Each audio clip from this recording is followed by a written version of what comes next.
Part 7, approximately 10,000 words narration begins. Part 7, approximately 10,000 words.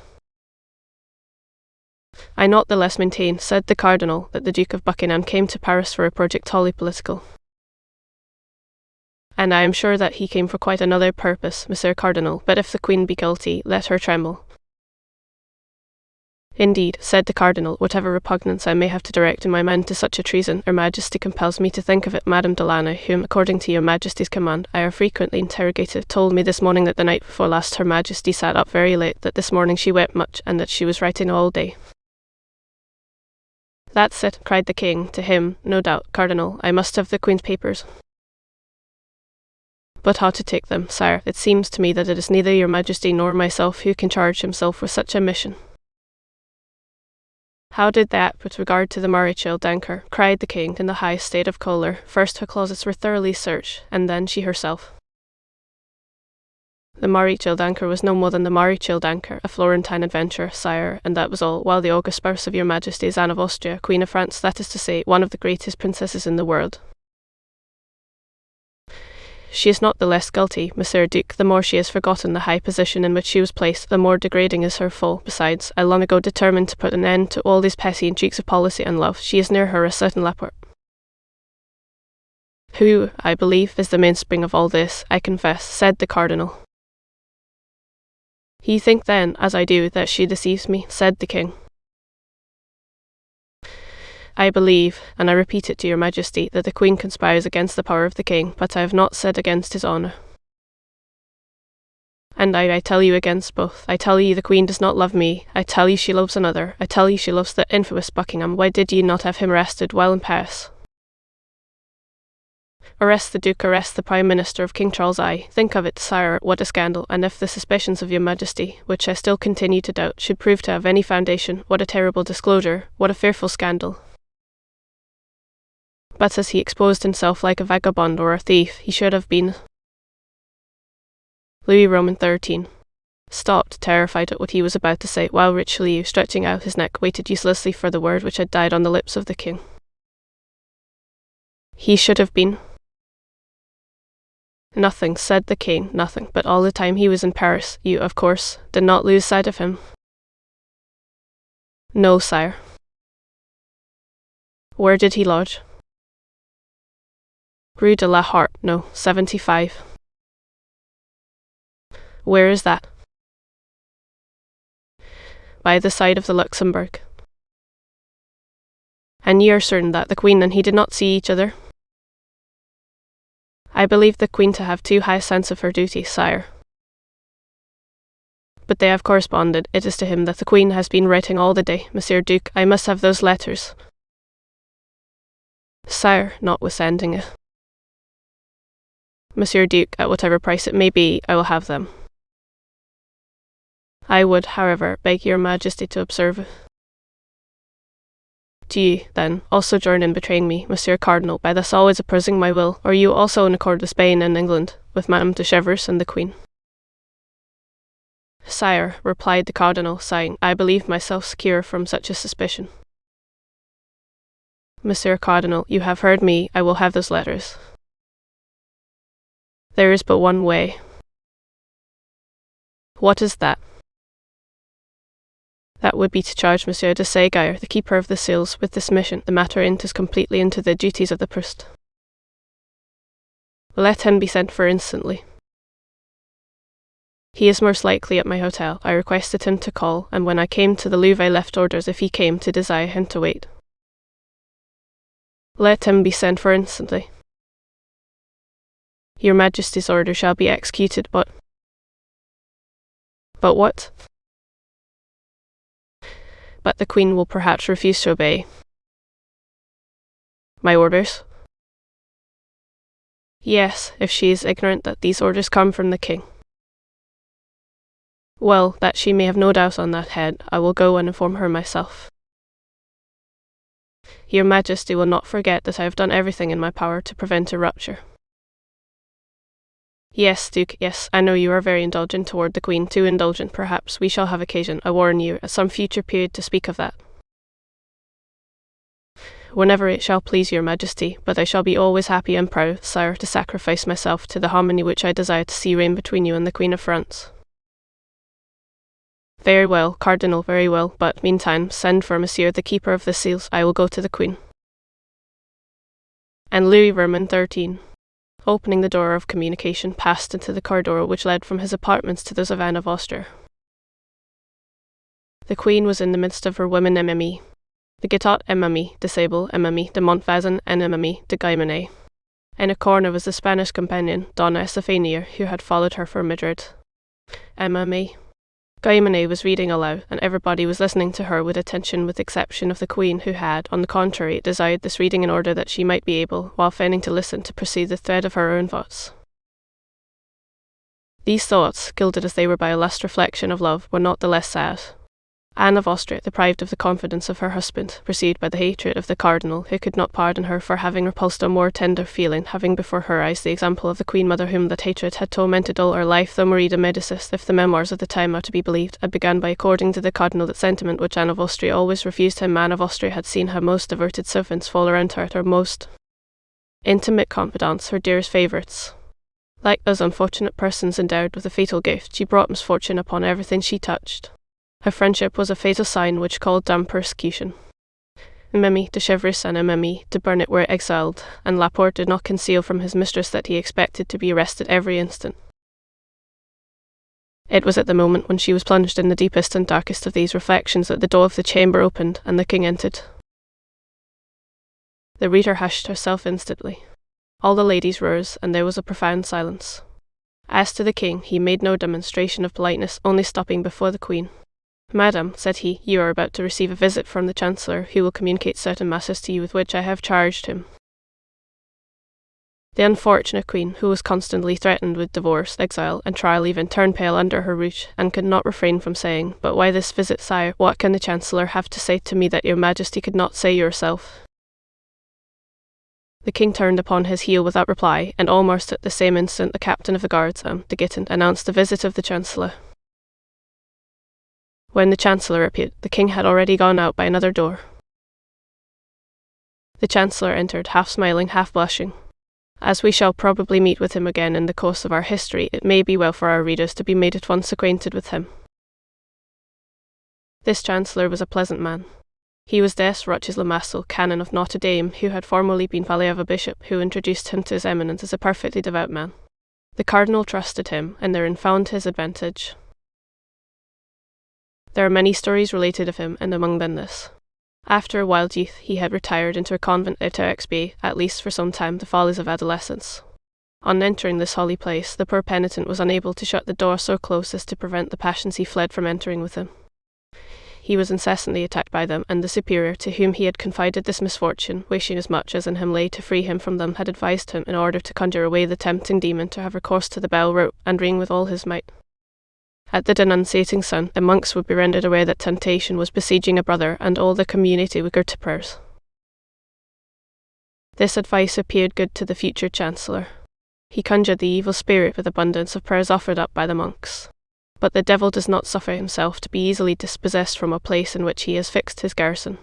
In proportion as they redoubled the exorcisms, he redoubled the temptations, so that day and night the bell was ringing full swing, and answering the extreme desire for mortification which the penitent experienced. The monks had no longer an instant of repose. By day they did nothing but ascend and descend the steps which led to the chapel. At night, in addition to complines and matins, they were further obliged to leap 20 times out of their beds and prostrate themselves on the floor of their cells. It is not known whether it was the devil who gave way, or the monks who grew tired, but within 3 months the penitent reappeared in the world with the reputation of being the most terrible possessed that ever existed. On leaving the convent he entered into the magistracy, became president on the place of his uncle, embraced the Cardinal's party, which did not prove want of sagacity, became Chancellor, served his eminence with zeal in his hatred against the Queen Mother and his vengeance against Anne of Austria, stimulated the judges in the affair of Calais, encouraged the attempts of M. de Laffemas, chief gamekeeper of France, then, at length, invested with the entire confidence of the Cardinal, a confidence which he had so well earned, he received the singular commission for the execution of her cheat. Presented himself in the Queen's apartments. The Queen was still standing when he entered, but scarcely had she perceived him than she reseated herself in her armchair, and made a sign to her women to resume their cushions and stools, and with an air of supreme hauteur said, "What do ye desire, monsieur, and with what object do ye present yourself here?" "To make, madam, in the name of the king, and without prejudice to the respect which I have the honour to owe to your majesty, a close examination into all your papers." "How, monsieur, an investigation of my papers mine? Truly, this is an indignity." "Be kind enough to pardon me, madam, but in this circumstance I am but the instrument which the king employs. Has not his majesty just left you, and has he not himself asked you to prepare for this visit?" "Search, then, monsieur. I am a criminal, as it appears. Stephania, give up the keys of my drawers and my desks." For form's sake the Chancellor paid a visit to the pieces of furniture named, but he well knew that it was not in a piece of furniture that the Queen would place the important letters she had written that day. When the Chancellor had opened and shut 20 times the drawers of the secretaries, it became necessary, whatever hesitation he might experience, it became necessary, I say, to come to the conclusion of the affair, that is to say, to search the Queen herself.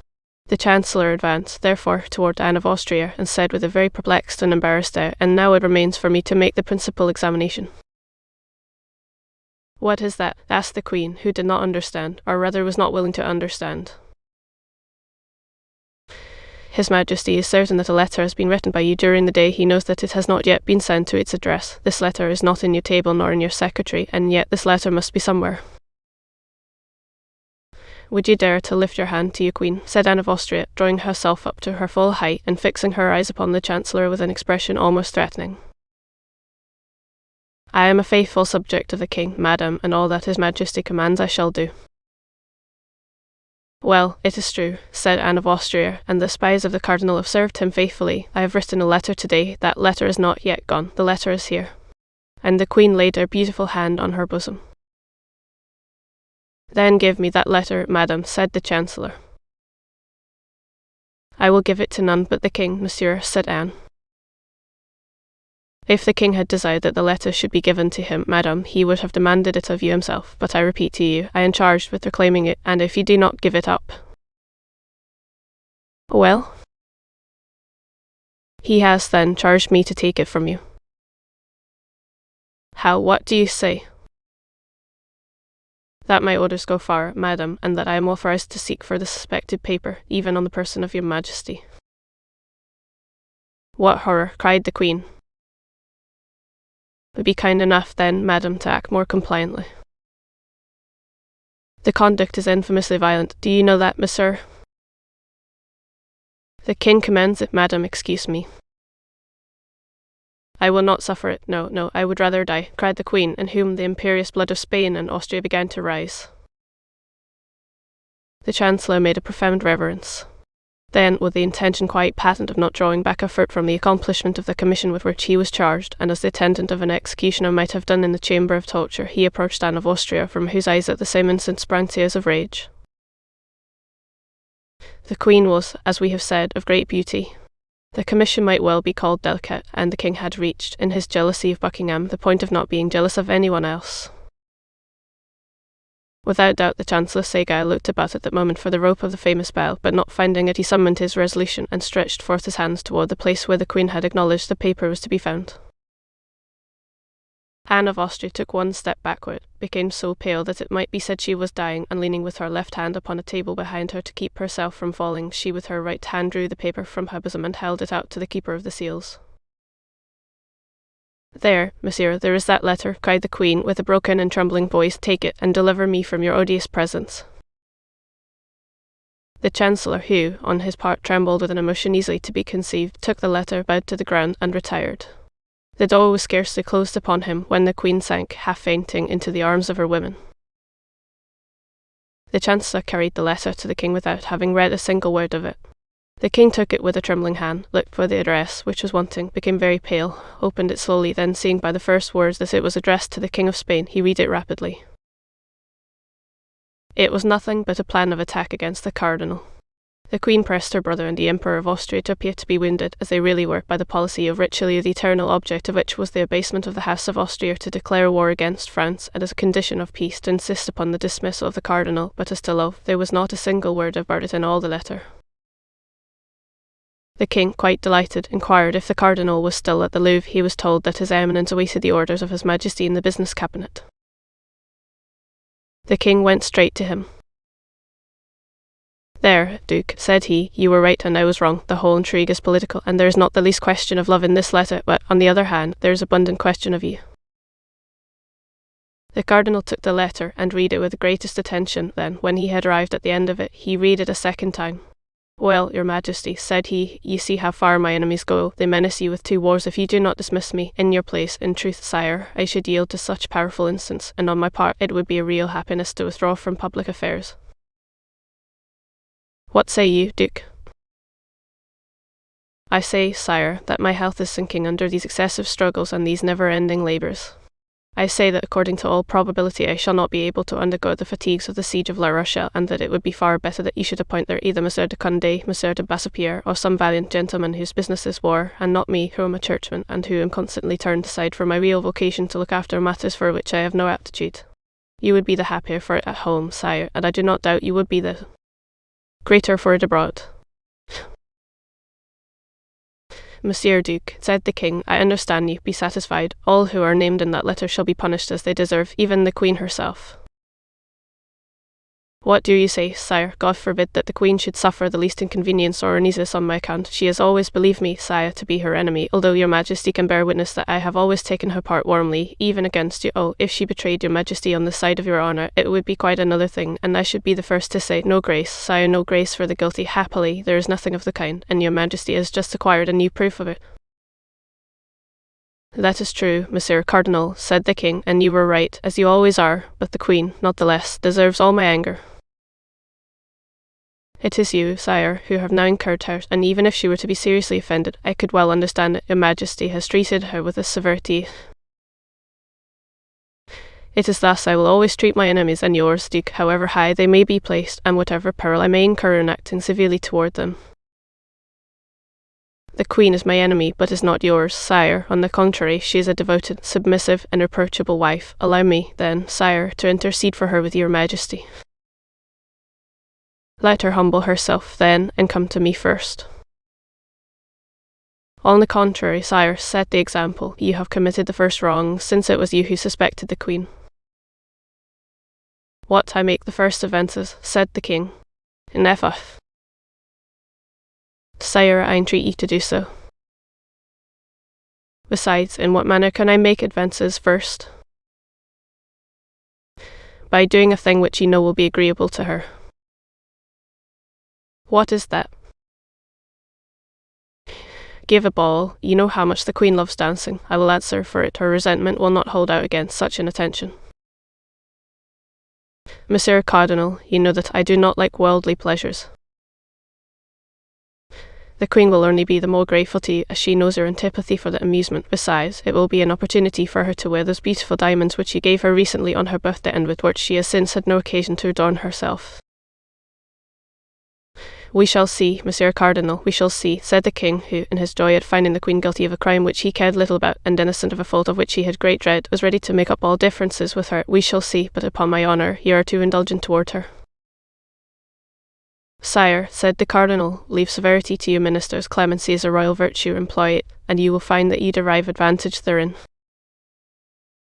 Thereupon the cardinal, hearing the clock strike 11, bowed low, asking permission of the king to retire, and supplicating him to come to a good understanding with the queen. Anne of Austria, who, in consequence of the seizure of her letter, expected reproaches, was much astonished the next day to see the king make some attempts at reconciliation with her. Her first movement was repellent. Her womanly pride and her queenly dignity had both been so cruelly offended that she could not come round at the first advance, but, over-persuaded by the advice of her women, she at last had the appearance of beginning to forget. The king took advantage of this favourable moment to tell her that he had the intention of shortly giving a fête. A fête was so rare a thing for poor Anne of Austria that at this announcement, as the cardinal had predicted, the last trace of her resentment disappeared, if not from her heart, at least from her countenance. She asked upon what day this fête would take place, but the king replied that he must consult the cardinal upon that head. Indeed, every day the king asked the cardinal when this fête should take place, and every day the cardinal, under some pretext, deferred fixing it. 10 days passed away thus. On the 8th day after the scene we have described, the Cardinal received a letter with a London stamp which only contained these lines: I have them, but I am unable to leave London for want of money. Send me 500 pistoles, and 4 or 5 days after I have received them I shall be in Paris. On the same day the Cardinal received this letter, the king put his customary question to him. Richelieu counted on his fingers and said to himself, she will arrive, she says, 4 or 5 days after having received the money. It will require 4 or 5 days for the transmission of the money, 4 or 5 days for her to return. That makes 10 days. Now, allowing for contrary winds, accidents, and a woman's weakness, there are 12 days. Well, Monsieur Duke, said the king, have you made your calculations? Yes, sire. Today is the 20th of September. The older men of the city give a fete on the 3rd of October. That will fall in wonderfully well. You will not appear to have gone out of your way to please the Queen. Then the Cardinal added, apropos, sire, do not forget to tell Her Majesty the evening before the fete that you should like to see how her diamond studs become her. Chapter Roman 17. Bonacieux home. It was the second time the Cardinal had mentioned these diamond studs to the king. Louis Roman XIII was struck with this insistence and began to fancy that this recommendation concealed some mystery. More than once the king had been humiliated by the Cardinal, whose police, without having yet attained the perfection of the modern police, were excellent, being better informed than himself, even upon what was going on in his own household. He hoped, then, in a conversation with Anne of Austria, to obtain some information from that conversation, and afterward to come upon his eminence with some secret which the Cardinal either knew or did not know, but which, in either case, would raise him infinitely in the eyes of his minister. He went then to the Queen, and according to custom accosted her with fresh menaces against those who surrounded her. Anne of Austria lowered her head, allowed the torrent to flow on without replying, hoping that it would cease of itself, but this was not what Louis Roman XIII meant. Louis Roman XIII wanted a discussion from which some light or other might break, convinced as he was that the Cardinal had some afterthought and was preparing for him one of those terrible surprises which his eminence was so skilful in getting up. He arrived at this end by his persistence in accusation. But, cried Anne of Austria, tired of these vague attacks, but, sire, you do not tell me all that you have in your heart. What have I done? Then let me know what crime I have committed. It is impossible that your Majesty can make all this ado about a letter written to my brother. The king, attacked in a manner so direct, did not know what to answer, and he thought that this was the moment for expressing the desire which he was not going to have made until the evening before the fete. Madam, said he, with dignity, there will shortly be a ball at the Hotel de Ville. I wish, in order to honour our worthy aldermen, ye should appear in ceremonial costume, and above all, ornamented with the diamond studs which I gave you on your birthday. That is my answer. The answer was terrible. Anne of Austria believed that Louis Roman XIII knew all, and that the Cardinal had persuaded him to employ this long dissimulation of 7 or 8 days, which, likewise, was characteristic. She became excessively pale, leaned her beautiful hand upon a console, which hand appeared then like one of wax, and looking at the king with terror in her eyes, she was unable to reply by a single syllable. You hear, madam, said the king, who enjoyed the embarrassment to its full extent, but without guessing the cause. You hear, madam. Yes, sire, I hear, stammered the queen. You will appear at this ball? Oh, yes. With those studs? Yes. The queen's paleness, if possible, increased. The king perceived it, and enjoyed it with that cold cruelty which was one of the worst sides of his character. Then that is agreed, said the king, and that is all I had to say to you. But on what day will this ball take place? Asked Anne of Austria. Louis Roman XIII felt instinctively that he ought not to reply to this question, the queen having put it in an almost dying voice. Oh, very shortly, madam, said he, but I do not precisely recollect the date of the day. I will ask the Cardinal. It was the Cardinal, then, who informed you of this affair? Yes, madam, replied the astonished king, but why do you ask that? It was he who told you to invite me to appear with these studs. That is to say, madam. It was he, sire, it was he. Well, and what does it signify whether it was he or I? Is there any crime in this request? No, sire. Then you will appear? Yes, sire. That is well, said the king, retiring. That is well, I count upon it. The queen made a curtsy, less from etiquette than because her knees were sinking under her. The king went away enchanted. I am lost, murmured the queen, lost, for the cardinal knows all, and it is he who urges on the king, who as yet knows nothing but will soon know everything. I am lost, my God, my God, my God. She knelt upon a cushion and prayed, with her head buried between her palpitating arms. In fact, her position was terrible. Buckingham had returned to London, and Mimi de Chevreuse was at Tours. More closely watched than ever, the queen felt certain, without knowing how to tell which, that one of her women had betrayed her. Laporte could not leave the Louvre. She had not a soul in the world in whom she could confide. Thus, while contemplating the misfortune which threatened her and the abandonment in which she was left, she broke out into sobs and tears. "Can I be of service to your Majesty?" said all at once a voice full of sweetness and pity. The queen turned sharply round, for there could be no deception in the expression of that voice. It was a friend who spoke thus. In fact, at one of the doors which opened into the queen's apartment appeared the pretty Mimi. Bonacieux. She had been engaged in arranging the dresses and linen in a closet when the king entered. She could not get out, and had heard all. The queen uttered a piercing cry at finding herself surprised, for in her trouble she did not at first recognize the young woman who had been given to her by Laporte. "Oh, fear nothing, madam," said the young woman, clasping her hands and weeping herself at the queen's sorrows. "I am your Majesty's body and soul, and however far I may be from you, however inferior may be my position, I believe I have discovered a means of extricating your Majesty from your trouble." "You, oh heaven, you," cried the queen, "but look me in the face. I am betrayed on all sides. Can I trust in you?" "Oh, madam," cried the young woman, falling on her knees, "upon my soul, I am ready to die for your Majesty." This expression sprang from the very bottom of the heart, and, like the first, there was no mistaking it. "Yes," continued Mimi. "Bonacieux, yes, there are traitors here, that by the holy name of the Virgin, I swear that no one is more devoted to your Majesty than I am. Those studs which the king speaks of, you gave them to the Duke of Buckingham, did you not? Those studs were enclosed in a little rosewood box which he held under his arm. On my deceit, is it not so, madam?" "Oh, my God, murmured the queen, whose teeth chattered with fright. "Well, those studs," continued Mimi. "Bonacieux, we must have them back again." "Yes, without doubt, it is necessary," cried the queen, "but how am I to act? How can it be effected?" "Someone must be sent to the Duke." "But who, in whom can I trust?" "Place confidence in me, madam, do me that honour, my queen, and I will find a messenger." "But I must write." "Oh, yes, that is indispensable, 2 words from the hand of your Majesty in your private seal." "But these 2 words would bring about my condemnation, divorce, exile." "Yes, if they fell into infamous hands, but I will answer for these 2 words being delivered to their address." "Oh, my God, I must then place my life, my honour, my reputation in your hands." Yes, madam, you must, and I will save them all." "But how? Tell me at least the means."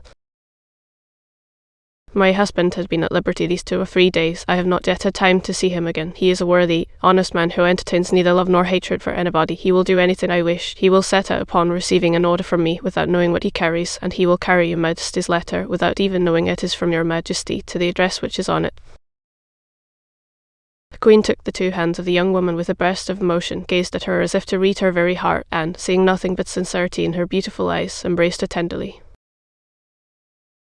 "Do that," cried she, "and you will have saved my life. You will have saved my honour."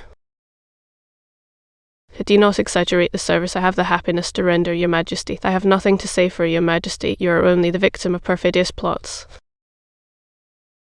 That is true, my child," said the queen. "You are right." "Give me, then, that letter, madam, time presses." The queen ran to a little table on which were ink, paper, and pens. She wrote 2 lines, sealed the letter with her private seal, and gave it to Mimi. "Bonacieux." "And now," said the queen, "we are forgetting one very necessary thing." "What is that, madam?" "Money." Mimi. Bonacieux blushed. "Yes, that is true," said she, "and I will confess to your Majesty that my husband did." "Your husband has none. Is that what you would say?" He has some, but he is very avaricious, that is his fault. Nevertheless, let not your majesty be uneasy, we will find means. And I have none either, said the queen. Those who have read the memoirs of Emily de Motteville will not be astonished at this reply. But wait a minute. Anne of Austria ran to her jewel case. Here, said she, here is a ring of great value, as I have been assured. It came from my brother, the King of Spain. It is mine, and I am at liberty to dispose of it. Take this ring, raise money with it, and let your husband set out. In an hour you shall be obeyed. You see the address, said the queen, speaking so low that Emily Bonacieux could hardly hear what she said. To my Lord Duke of Buckingham, London. The letter shall be given to himself. The generous girl, cried Anne of Austria. Emily. Bonacieux kissed the hand of the queen, concealed the paper in the bosom of her dress, and disappeared with the lightness of a bird. 10 minutes afterwards she was at home. As she told the queen, she had not seen her husband since his liberation. She was ignorant of the change that had taken place in him with respect to the Cardinal, a change which had since been strengthened by 2 or 3 visits from the Comte de Rochefort, who had become the best friend of Bonacieux, and had persuaded him without much trouble that no culpable sentiments had prompted the abduction of his wife, but that it was only a political precaution. She found them, Bonacieux alone. The poor man was recovering with difficulty the order in his house, in which he had found most of the furniture broken and the closets nearly emptied, justice not being one of the 3 things which King Solomon names as leaving no traces of their passage. As to the servant, she had run away at the moment of her master's arrest. Terror had had such an effect upon the poor girl that she had never ceased walking from Paris till she reached Burgundy, her native place. The worthy mercer had, immediately upon re-entering his house, informed his wife of his happy return, and his wife had replied by congratulating him and telling him that the first moment she could steal from her duty should be diverted to paying him a visit. This first moment had been delayed 5 days, which, under any other circumstances, might have appeared rather a long term, Bonacieux, but he had, in the visit he had made to the Cardinal, and in the visits Rochefort had made him, ample subjects for reflection, and, as everybody knows, nothing makes time pass more quickly than reflection. This was the more so because Bonacieux's reflections were all rose-coloured. Rochefort called him his friend, his dear Bonacieux, and never ceased telling him that the Cardinal had a great respect for him. The mercer fancied himself already on the high road to honours and fortune. On her side, Emily Bonacieux had also reflected, but it must be admitted, upon something widely different from ambition. In spite of herself, her thoughts constantly reverted to that handsome young man who was so brave and appeared to be so much in love. Married at 1810, Bonacieux, having always lived among her husband's friends, people little capable of inspiring any sentiment whatever in a young woman whose heart was above her position in Emily. Bonacieux had remained insensible to vulgar seductions, but at this period the title of gentleman had great influence with the citizen class, and D'Artagnan was a gentleman. Besides, he wore the uniform of the Guards, which, next to that of the Musketeers, was most admired by the ladies. He was, we repeat, handsome, young, and bold. He spoke of love like a man who did love and was anxious to be loved in return. There was certainly enough in all this to turn a head only 23 years old, and a Emily. Bonacieux had just attained that happy period of life. The couple then, although they had not seen each other for 8 days, and during that time serious events had taken place in which both were concerned, accosted each other with a degree of preoccupation. Nevertheless, Bonacieux manifested real joy, and advanced toward his wife with open arms. Madame Bonacieux presented her cheek to him. "Let us talk a little," said she. "How?" said Bonacieux, astonished. "Yes, I have something of the highest importance to tell you." "True," said he, "and I have some questions sufficiently serious to put to you. Describe to me your abduction, I pray you." "Oh, that's of no consequence just now," said Emily. Bonacieux. "And what does it concern, then, my captivity?" "I heard of it the day it happened, but as you were not guilty of any crime, as you were not guilty of any intrigue, as you, in short, knew nothing that could compromise yourself or anybody else, I attached no more importance to that event than it merited." "You speak very much at your ease, madam," said Bonacieux, hurt at the little interest his wife showed in him. "Do you know that I was plunged during a day and night in a dungeon of the Bastille?" "Hour, a day, and night soon pass away. Let us return to the object that brings me here." "What, that which brings you home to me? Is it not the desire of seeing a husband again from whom you have been separated for a week?" asked the mercer, piqued to the quick. "Yes, that first, and other things afterward." "Speak." It is a thing of the highest interest, and upon which our future fortune perhaps depends. The complexion of our fortune has changed very much since I saw you, Madame Bonacieux, and I should not be astonished if in the course of a few months it were to excite the envy of many folks. Yes, particularly if you follow the instructions I am about to give you. Oui. Yes, you. There is good and holy action to be performed, monsieur, and much money to be gained at the same time. Me. Bonacieux knew that in talking of money to her husband, she took him on his weak side. But a man, were he even a mercer, when he had talked for 10 minutes with Cardinal Richelieu, is no longer the same man. Much money to be gained, said Bonacieux, protruding his lip. Yes, much. About how much? 1,000 pistoles, perhaps. What you demand of me is serious, then. It is indeed. What must be done? You must go away immediately. I will give you a paper which you must not part with on any account, and which you will deliver into the proper hands. And whither am I to go? To London. I go to London. Go to, you jest, I have no business in London. But others wish that you should go there. But who are those others? I warn you that I will never again work in the dark, and that I will know not only to what I expose myself, but for whom I expose myself. An illustrious person sends you, an illustrious person awaits you. The recompense will exceed your expectations, that is all I promise you. More intrigues, nothing but intrigue. Thank you, madam, I am aware of them now. Monsieur Cardinal has enlightened me on that head. The Cardinal, cried Ami. Bonacieux. Have you seen the Cardinal? He sent for me, answered the mercer proudly. And you responded to his bidding, you imprudent man? Well, I can't say I had much choice of going or not going, for I was taken to him between two guards. It is true also that, as I did not then know his eminence, if I had been able to dispense with the visit, I should have been enchanted. He ill-treated you, then he threatened you.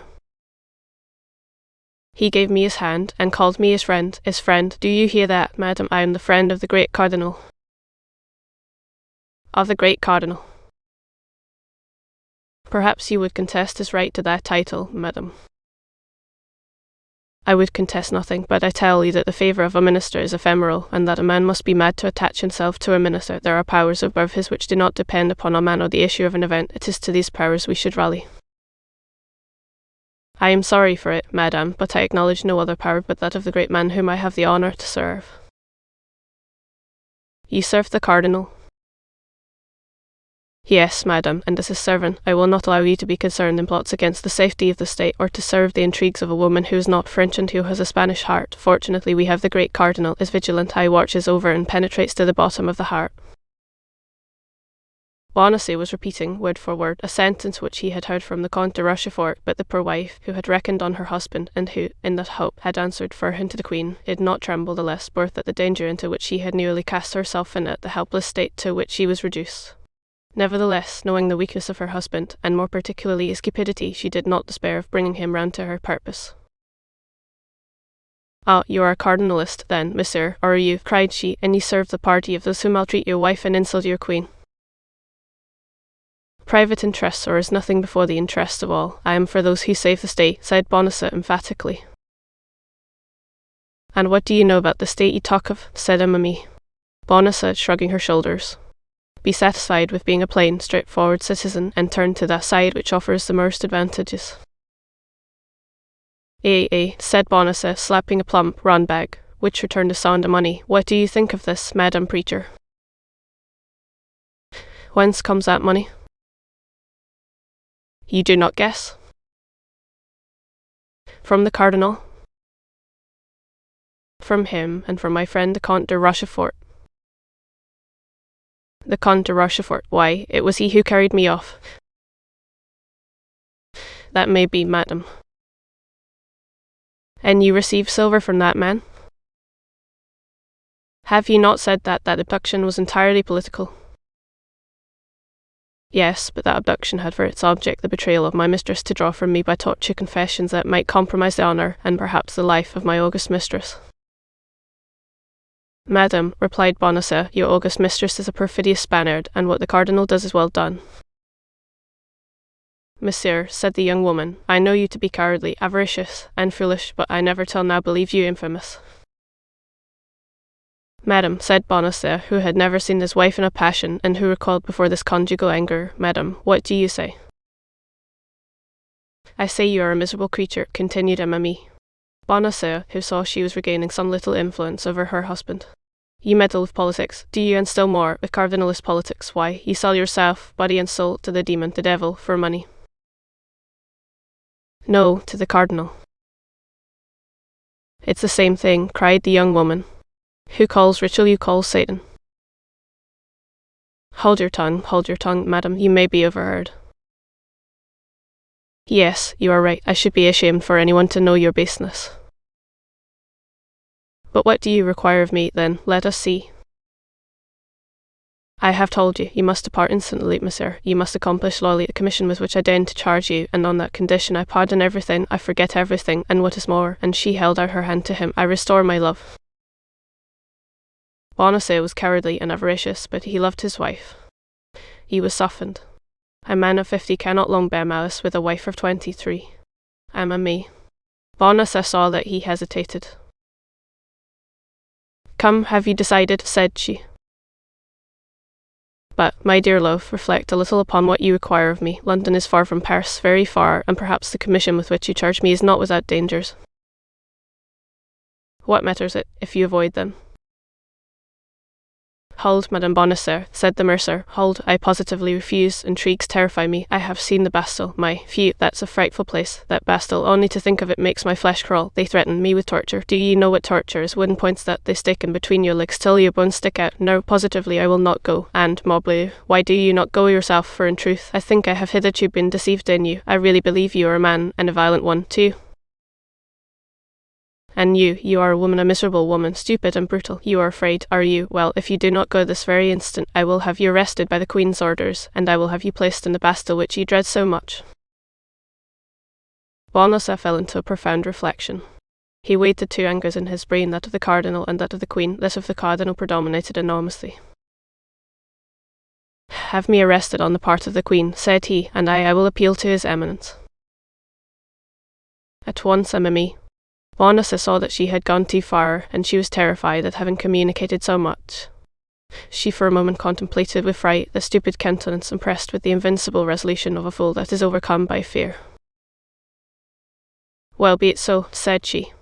Perhaps, when all is considered, you are right. In the long run, a man knows more about politics than a woman, particularly such as, like you, Monsieur Bonacieux, have conversed with the Cardinal, and yet it is very hard, added she, that a man upon whose affection I thought I might depend treats me thus unkindly and will not comply with any of my fancy. That is because your fancies go too far, replied the triumphant Bonacieux, and I mistrust them. Well, I will give it up then, said the young woman, sighing. It is well as it is, say no more about it. At least you should tell me what I should have to do in London, replied Bonacieux, who remembered a little too late that Rochefort had desired him to endeavour to obtain his wife's secrets. It is of no use for you to know anything about it, said the young woman, whom an instinctive mistress now impelled to draw back. It was about one of those purchases that interest women, a purchase by which much might have been gained. But the more the young woman excused herself, the more important Bonacieux thought the secret which she declined to confide to him. He resolved then to hasten immediately to the residence of the Count of Rochefort, and tell him that the Queen was seeking for a messenger to send to London.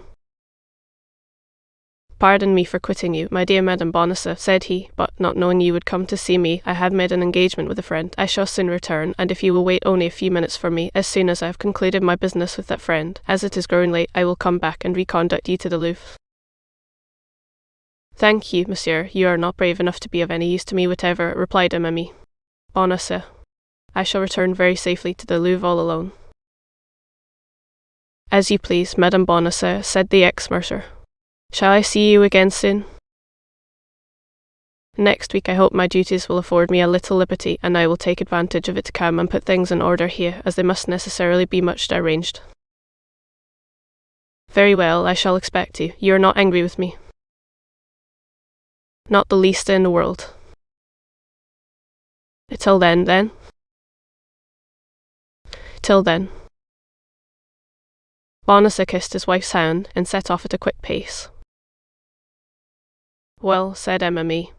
Bonacieux, when her husband had shut the street door and she found herself alone, that imbecile lacked but one thing, to become a cardinaless, and I, who have answered for him to the queen, I, who have promised my poor mistress, my God, she will take me for one of those wretches with whom the palace swarms, and who are placed about her as spies are, with Sir Bonacieux. I never did love you much, but now it is worse than ever. I hate you, and on my word you shall pay for this. At the moment she spoke these words, a rap on the ceiling made her raise her head, and a voice which reached her through the ceiling cried, Dear Madame Bonacieux, open for me the little door on the alley, and I will come down to you. Chapter Roman 18. Lover and Husband. Art, madam, said D'Artagnan, entering by the door which the young woman opened for him, allow me to tell you that you have a bad sort of a husband. You have, then, overheard our conversation? Asked Emma. Bonacieux eagerly, and looking at D'Artagnan with disquiet. The whole. But how, my God? By a mode of proceeding known to myself, and by which I likewise overheard the more animated conversation which he had with the cardinal's police. What did you understand by what we said? 1,000 things. In the first place, that, unfortunately, your husband is a simpleton and a fool. In the next place, you are in trouble, of which I am very glad, as it gives me an opportunity of placing myself at your service, and God knows I am ready to throw myself into the fire for you. Finally, that the Queen wants a brave, intelligent, devoted man to make a journey to London for her. I have at least 2 of the 3 qualities you stand in need of, and here I am. Emma. Bonacieux made no reply, but her heart beat with joy, and secret hope shone in her eyes. And what guarantee will you give me, asked she, if I consent to confide this message to you? My love for you. Speak, command, what is to be done? My God, murmured the young woman, ought I to confide such a secret to you, monsieur? You are almost a boy. I see that you require someone to answer for me. I admit that would reassure me greatly. Do you know Athos? No. Porthos? No. Aramis? No. Who are these gentlemen? 3 of the King's Musketeers. Do you know Monsieur de Treville, their captain? Oh, yes, him. I know him, not personally, but from having heard the Queen speak of him more than once as a brave and loyal gentleman. You do not fear lest he should betray you to the Cardinal? Oh, no, certainly not. Well, reveal your secret to him, and ask him whether, however important, however valuable, however terrible it may be, you may not confide it to me. But this secret is not mine, and I cannot reveal it in this manner. You were about to confide it to Monsieur Bonacieux, said D'Artagnan with chagrin. As one confides a letter to the hollow of a tree, to the wing of a pigeon, to the collar of a dog. And yet me see plainly that I love you. You say so. I am an honourable man. You say so.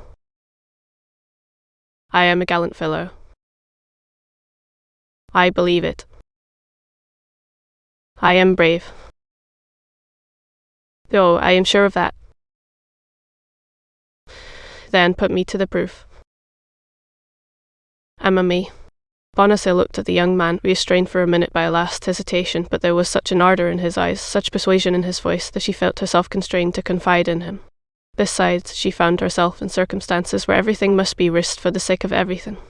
The Queen might be as much injured by too much reticence as by too much confidence, and let us admit the involuntary sentiment which she felt for her young protector decided her to speak.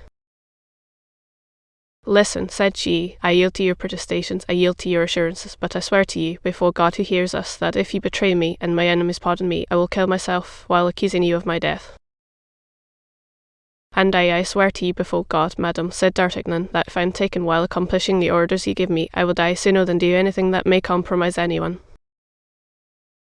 Then the young woman confided in him the terrible secret of which chance had already communicated to him apart in front of the Samaritaine. This was their mutual declaration of love. D'Artagnan was radiant with joy and pride. This secret which he possessed, this woman whom he loved.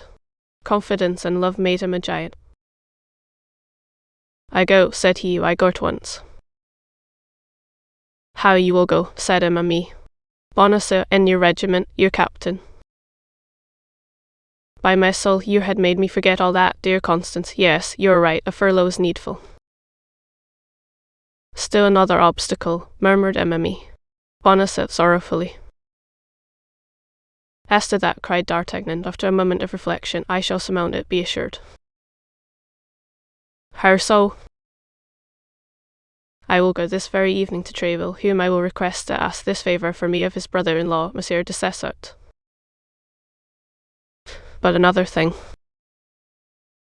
"What?" asked D'Artagnan, seeing that Aramis. Bonacieux hesitated to continue. "You have, perhaps, no money?" "Perhaps is too much," said D'Artagnan, smiling. "Then," replied Aramis. Bonacieux, opening a cupboard and taking from it the very bag which a half-hour before her husband had caressed so affectionately, "Take this bag." "The Cardinal's," cried D'Artagnan, breaking into a loud laugh, he having heard, as may be remembered, thanks to the broken boards, every syllable of the conversation between the mercer and his wife. "The Cardinal's," replied Aramis. "Bonacieux. You see, it makes a very respectable appearance." "Pardieu," cried D'Artagnan, "it will be a double amusing affair to save the Queen with the Cardinal's money."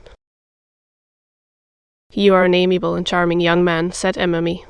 "Bonacieux. Be assured you will not find Her Majesty ungrateful."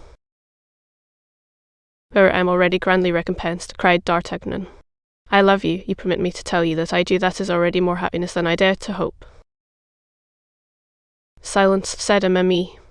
Bonacieux starting. "What?" "Someone is talking in the street."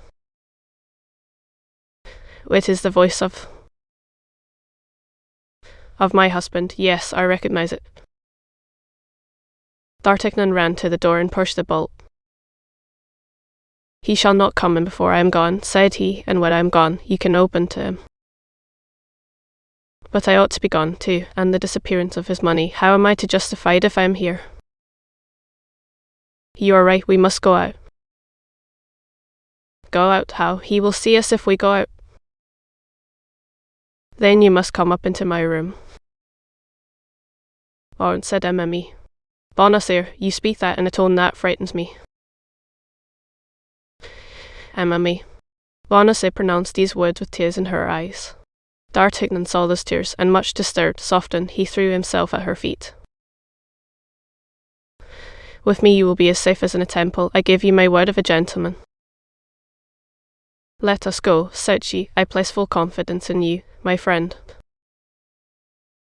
D'Artagnan drew back the bolt with precaution, and both, light as shadows, glided through the interior door into the passage, ascended the stairs as quietly as possible, and entered D'Artagnan's chambers. Once there, for greater security, the young man barricaded the door. They both approached the window, and through a slit in the shutter they saw Bonacieux talking with a man in a cloak. At sight of this man, D'Artagnan started, and half drawing his sword, sprang toward the door. It was the man of Meung. "What are you going to do?" cried Aramis. "Bonacieux, you will ruin us all." "But I have sworn to kill that man," said D'Artagnan. "Your life is diverted from this moment, and does not belong to you. In the name of the Queen, I forbid you to throw yourself into any peril which is foreign to that of your journey."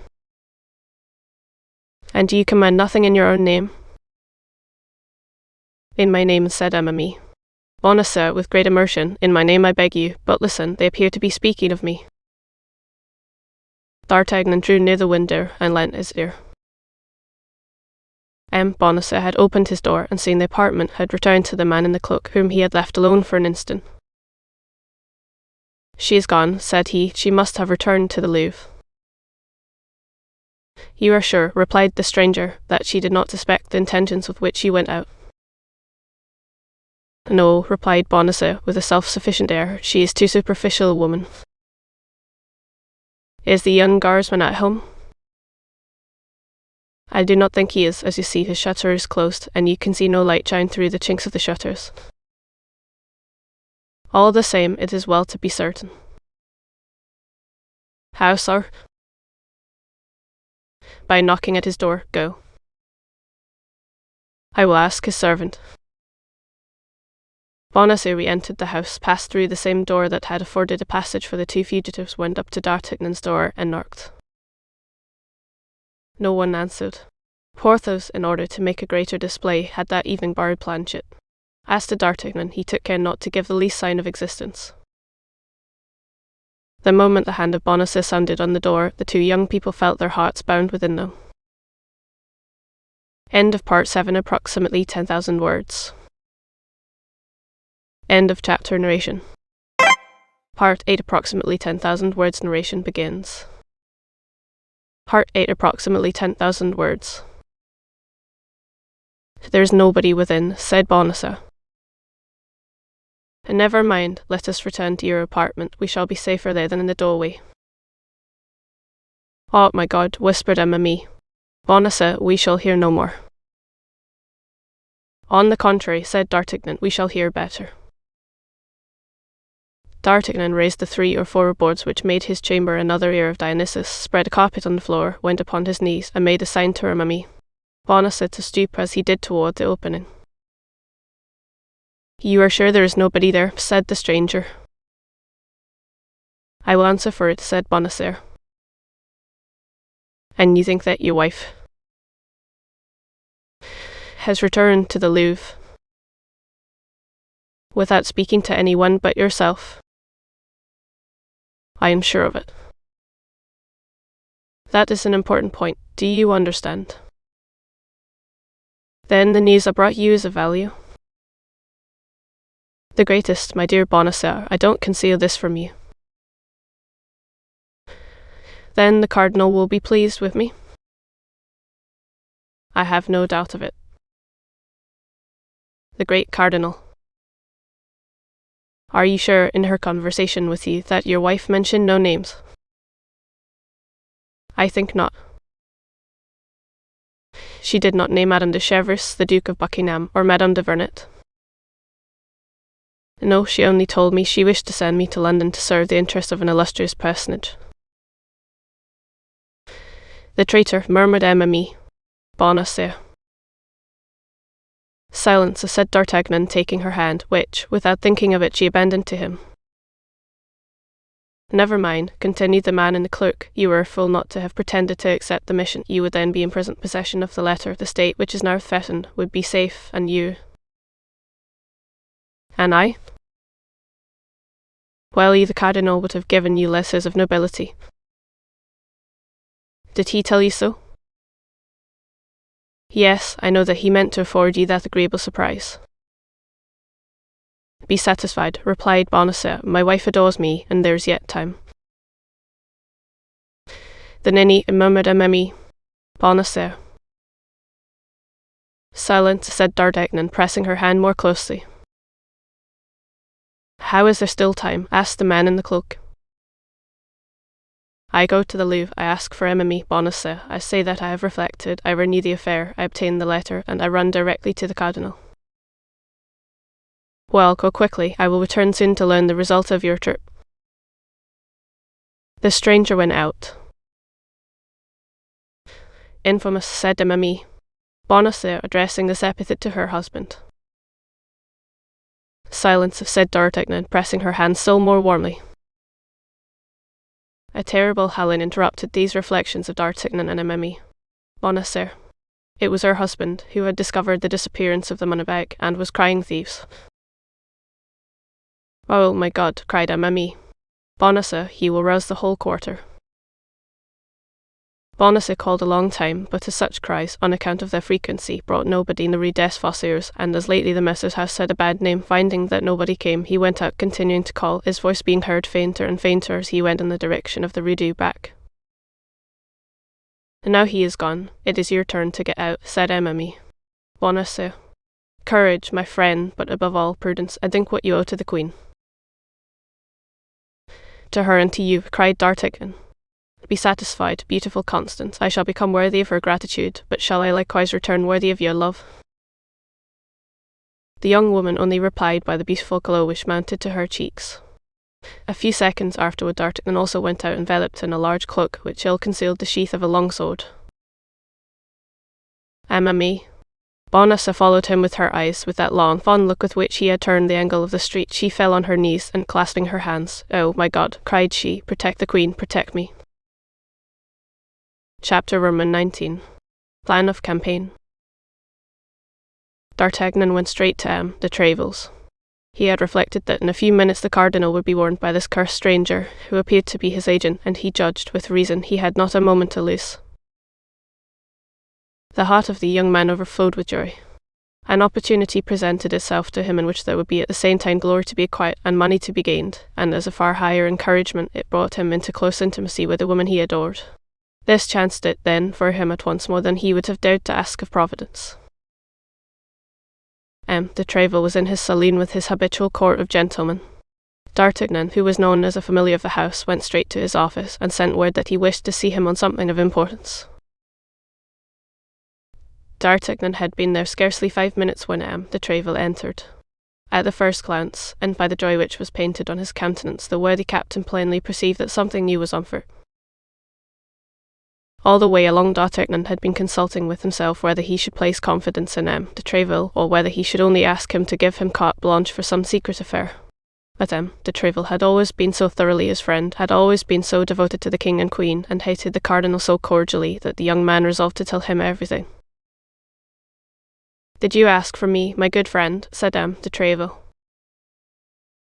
"Yes, monsieur," said D'Artagnan, lowering his voice, "and you will pardon me, I hope, for having disturbed you when you know the importance of my business." "Speak, then, I am all attention." "It concerns nothing less," said D'Artagnan, "than the honour, perhaps the life of the Queen." "What did you say?" asked de Tréville, glancing round to see if they were surely alone, and then fixing his questioning look upon D'Artagnan. "I say, monsieur, that chance has rendered me master of a secret, which you will guard, I hope, young man, as your life, but which I must impart to you, monsieur, for you alone can assist me in the mission I have just received from Her Majesty." "Is this secret your own?" "No, monsieur, it is Her Majesty's." "Are you authorized by Her Majesty to communicate it to me?" "No, monsieur, for, on the contrary, I am desired to preserve the profoundest mystery." "Why, then, are you about to betray to me?" "Because, as I said, without you I can do nothing, and I am afraid you will refuse me the favour I come to ask if you do not know to what end I ask it." "Keep your secret, young man, and tell me what you wish." "I wish you to obtain for me, from Monsieur de Cessart, leave of absence for 15 days. "When?" "This very night." "You leave Paris?" "I am going on a mission." "May you tell me whither?" "To London." "Has anyone an interest in preventing your arrival there?" "The Cardinal, I believe, would give the world to prevent my success." "And you are going alone?" "I am going alone."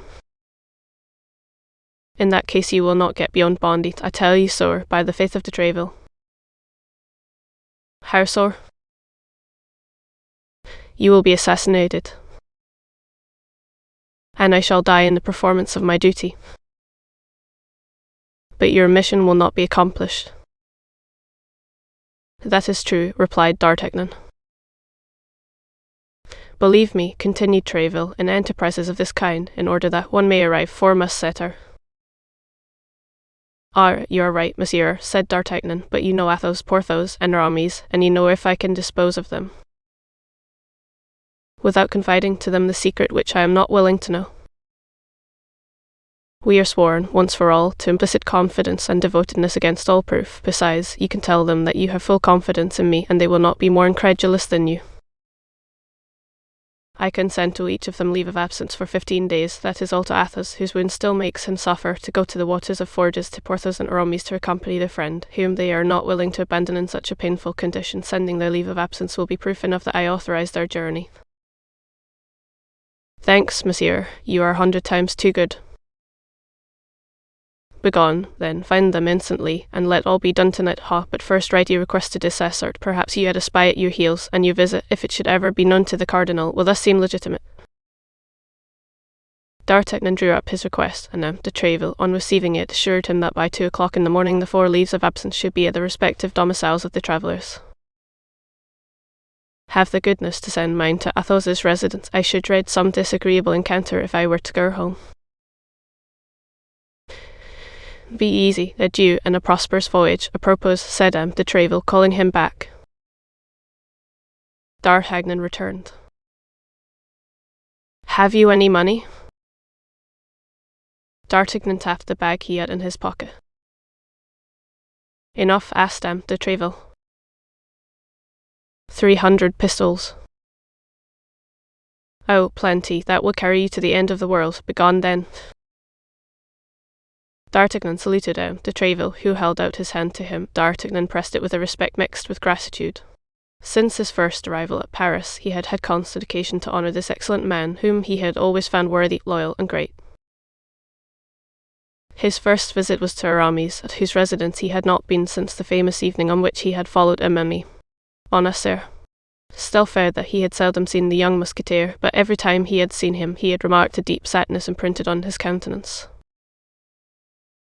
This evening especially, Aramis was melancholy and thoughtful. D'Artagnan asked some questions about this prolonged melancholy. Aramis pleaded as his excuse a commentary upon the 18th chapter of St. Augustine, which he was forced to write in Latin for the following week, and which preoccupied him a good deal. After the 2 friends had been chatting a few moments, a servant from de Tréville entered, bringing a sealed packet. What is that? Asked Aramis. The leave of absence monsieur has asked for, replied the lackey. For me, I have asked for no leave of absence. Hold your tongue and take it, said D'Artagnan. And you, my friend, there is a demi-pistole for your trouble. You will tell Monsieur de Tréville that Monsieur Aramis is very much obliged to him. Go. The lackey bowed to the ground and departed. What does all this mean? Asked Aramis. Pack up all you want for a journey of a fortnight and follow me. But I cannot leave Paris just now without knowing it. Aramis stopped. What has become of her? I suppose you mean it, continued D'Artagnan. Become of who? Replied Aramis. The woman who was here, the woman with the embroidered handkerchief. Who told you there was a woman here? Replied Aramis, becoming as pale as death. I saw her. And you know who she is? I believe I can guess, at least. Listen, said Aramis. Since you appear to know so many things, can you tell me what has become of that woman? I presume that she has returned to Tours. To Tours, yes, that may be. You evidently know her. But why did she return to Tours without telling me anything? Because she was in fear of being arrested. Why has she not written to me, then? Because she was afraid of compromising you. D'Artagnan, you restore me to life, cried Aramis. I fancied myself despised, betrayed. I was so delighted to see her again. I could not have believed she would risk her liberty for me, and yet for what other cause could she have returned to Paris? For the cause which today takes us to England. And what is this cause? Demanded Aramis. Oh, you'll know it some day, Aramis, but at present I must imitate the discretion of the doctor's niece. Aramis smiled as he remembered the tale he had told his friends on a certain evening. Well then, since she has left Paris, and you are sure of it, D'Artagnan, nothing prevents me, and I am ready to follow you. You say we are going to see Athos now, and if you will come thither, I beg you to make case, for we have lost much time already. Apropos, inform Bazin. Will Bazin go with us? Asked Aramis. Perhaps so. At all events, it is best that he should follow us to Athos's. Aramis called Bazin, and, after having ordered him to join them at Athos's residence, said, "Let us go then," at the same time taking his cloak, sword, and 3 pistols, opening uselessly 2 or 3 drawers to see if he could not find Stracoin. When well assured the search was superfluous, he followed D'Artagnan, wondering to himself how this young guardsman should know so well who the lady was to whom he had given hospitality, and that he should know better than himself what had become of her. Only as they went out, Aramis placed his hand upon the arm of D'Artagnan, and looking at him earnestly, "You have not spoken of this lady," said he. "To nobody in the world. Not even to Athos or Porthos. I have not breathed a syllable to them." "Good enough." Tranquil on this important point, Aramis continued his way with D'Artagnan, and both soon arrived at Athos's dwelling.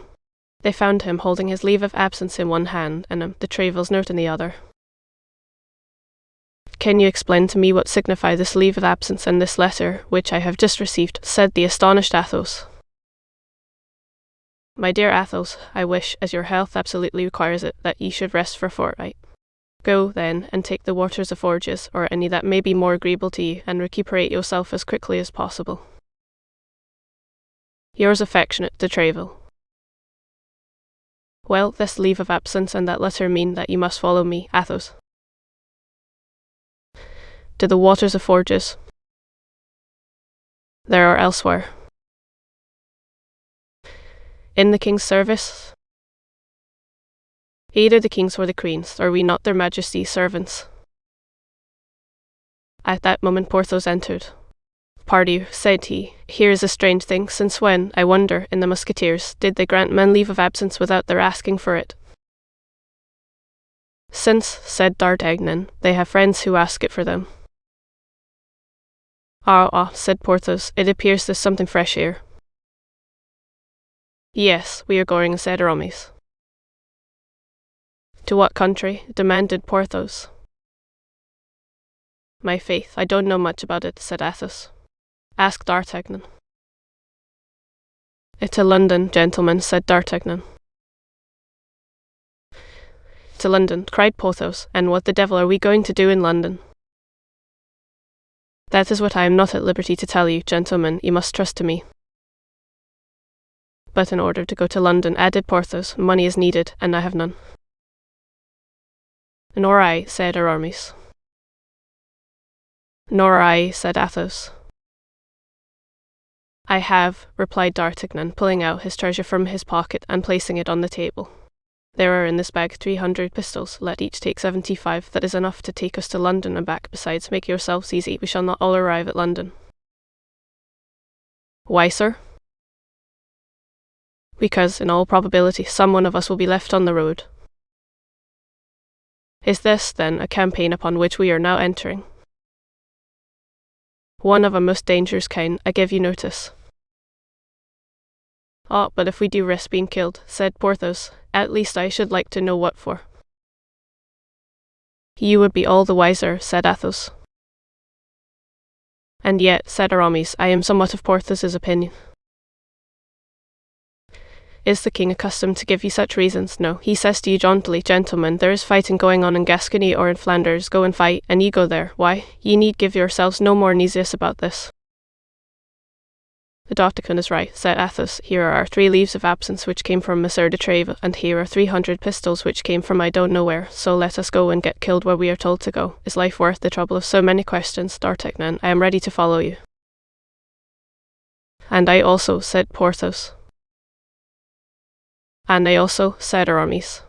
"And, indeed, I am not sorry to quit Paris. I had need of distraction." "Well, you will have distractions enough, gentlemen, be assured," said D'Artagnan. "And now, when are we to go?" asked Athos. "Immediately," replied D'Artagnan. "We have not a minute to lose." "Hullo, Grimaud, Planchet, Mousquet, and Bazin," cried the 4 young men, calling their lackeys, "clean my boots, and fetch the horses from the hotel." Each musketeer was accustomed to leave at the general hotel, as at a barrack, his own horse and that of his lackey. Planchet, Grimaud, Mousquet, and Bazin set off at full speed. "And now let us lay down the plan of campaign," said Porthos. "Where do we go first?" To Calais, said D'Artagnan, that is the most direct line to London. Well, said Porthos, this is my advice. Speak. 4 men travelling together would be suspected. D'Artagnan will give each of us his instructions. I will go by the way of Boulogne to clear the way. Athos will set out 2 hours after, by that of Amiens. Aramis will follow us by that of Noyon. As to D'Artagnan, he will go by what route he thinks is best, in Planchet's clothes, while Planchet will follow us like D'Artagnan in the uniform of the guards. A gentleman, said Athos, my opinion is that it is not proper to allow lackeys to have anything to do in such an affair. A secret may, by chance, be betrayed by gentlemen, but it is almost always sold by lackeys. Porthos's plan appears to me to be impracticable, said D'Artagnan, inasmuch as I am myself ignorant of what instructions I can give you. I am the bearer of a letter, that is all. I have not, and I cannot make 3 copies of that letter, because it is sealed. We must, then, as it appears to me, travel in company. This letter is here, in this pocket, and he pointed to the pocket which contained the letter. If I should be killed, one of you must take it, and continue the route. If you be killed, it will be another's turn, and so on, provided a single one arrives. That is all that is required. Bravo, D'Artagnan, your opinion is mine, cried Athos. Besides, we must be consistent. I am going to take the waters, you will accompany me.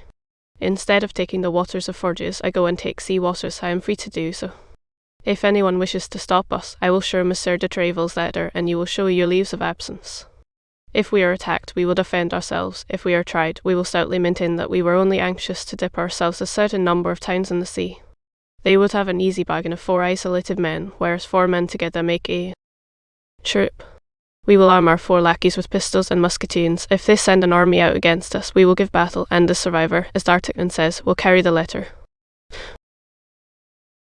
Well said, cried Aramis. You don't often speak, Athos, but when you do speak, it is like St. John of the Golden Mouth. I agree to Athos's plan, and you, Porthos? I agree to it too, said Porthos. If D'Artagnan approves of it, D'Artagnan, being the bearer of the letter, is naturally the head of the enterprise. Let him decide, and we will execute. Well, said D'Artagnan, I decide that we should adopt Athos's plan, and that we set off in half an hour.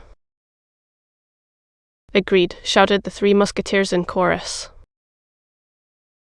Each one, stretching out his hand to the bag, took his 75 pistols, and made his preparations to set out at the time appointed. Chapter Roman 20. The Journey. At 2 o'clock in the morning, our 4 adventurers left Paris by the Barrière Saint-Denis. As long as it was dark, they remained silent. In spite of themselves, they submitted to the influence of the obscurity, and apprehended ambushes on every side. With the first rays of day, their tongues were loosened, with the sun gaiety revived. It was like the eve of a battle. The heart beat, the eyes laughed, and they felt that the life they were perhaps going to lose was, after all, a good thing. Besides, the appearance of the caravan was formidable. The black horses of the musketeers, their martial carriage, with the regimental step of these noble companions of the soldier, would have betrayed the most strict incognito. The lackeys followed, armed to the teeth. All went well till they arrived at Chantilly, which they reached about 8 o'clock in the morning. They needed breakfast, and alighted at the door of an auberge, recommended by a sign representing St. Martin giving half his cloak to a poor man. They ordered the lackeys not to unsaddle the horses, and to hold themselves in readiness to set off again immediately. They entered the common hall, and placed themselves at table. A gentleman who had just arrived by the route of Dammartin was seated at the same table, and was breakfasting. He opened the conversation about rain and fine weather. The travellers replied. He drank to their good health, and the travellers returned his blindness. But at the moment Mousqueton came to announce that the horses were ready, and they were arising from table, the stranger proposed to Porthos to drink the health of the Cardinal. Porthos replied that he asked no better if the stranger, in his turn, would drink the health of the king. The stranger cried that he acknowledged no other king but his eminence. Porthos called him drunk, and the stranger drew his sword. You have committed a piece of folly, said Athos, but it can't be helped. There is no drawing back. Kill the fellow, and rejoin us as soon as you can. All 3 remounted their horses, and set out at a good pace, while Porthos was promising his adversary to perforate him with all the thrusts known in the fencing schools. There goes one, cried Athos, at the end of 500 paces. But why did that man attack Porthos rather than any other one of us? Asked Aramis. Because, as Porthos was talking louder than the rest of us, he took him for the chief, said D'Artagnan. I always said that this cadet from Gascony was a well of wisdom, murmured Athos, and the travellers continued their route. At Beauvais they stopped 2 hours, as well to breathe their horses a little as to wait for Porthos. At the end of 2 hours, as Porthos did not come, not any news of him, they resumed their journey. At a league from Beauvais, where the road was confined between 2 high banks, they fell in with 8 or 10 men who, taking advantage of the road being unpaved in this spot, appeared to be employed in digging holes and filling up the ruts with mud. Aramis, not liking to soil his boots with this artificial mortar, apostrophized them rather sharply. Athos wished to restrain him, but it was too late. The labourers began to jeer the travellers, and by their insolence disturbed the equanimity even of the cool Athos, who urged on his horse against one of them. Then each of these men retreated as far as the ditch, from which each took a concealed musket. The result was that our 7 travellers were outnumbered in weapons. Aramis received a ball which passed through his shoulder, and Mousqueton another ball which lodged in the fleshy part which prolongs the lower portion of the loins. Therefore Mousqueton alone fell from his horse, not because he was severely wounded, but not being able to see the wound, he judged it to be more serious than it really was. "It was an ambuscade," shouted D'Artagnan. "Don't waste a charge forward." Aramis, wounded as he was, seized the mane of his horse, which carried him on with the others.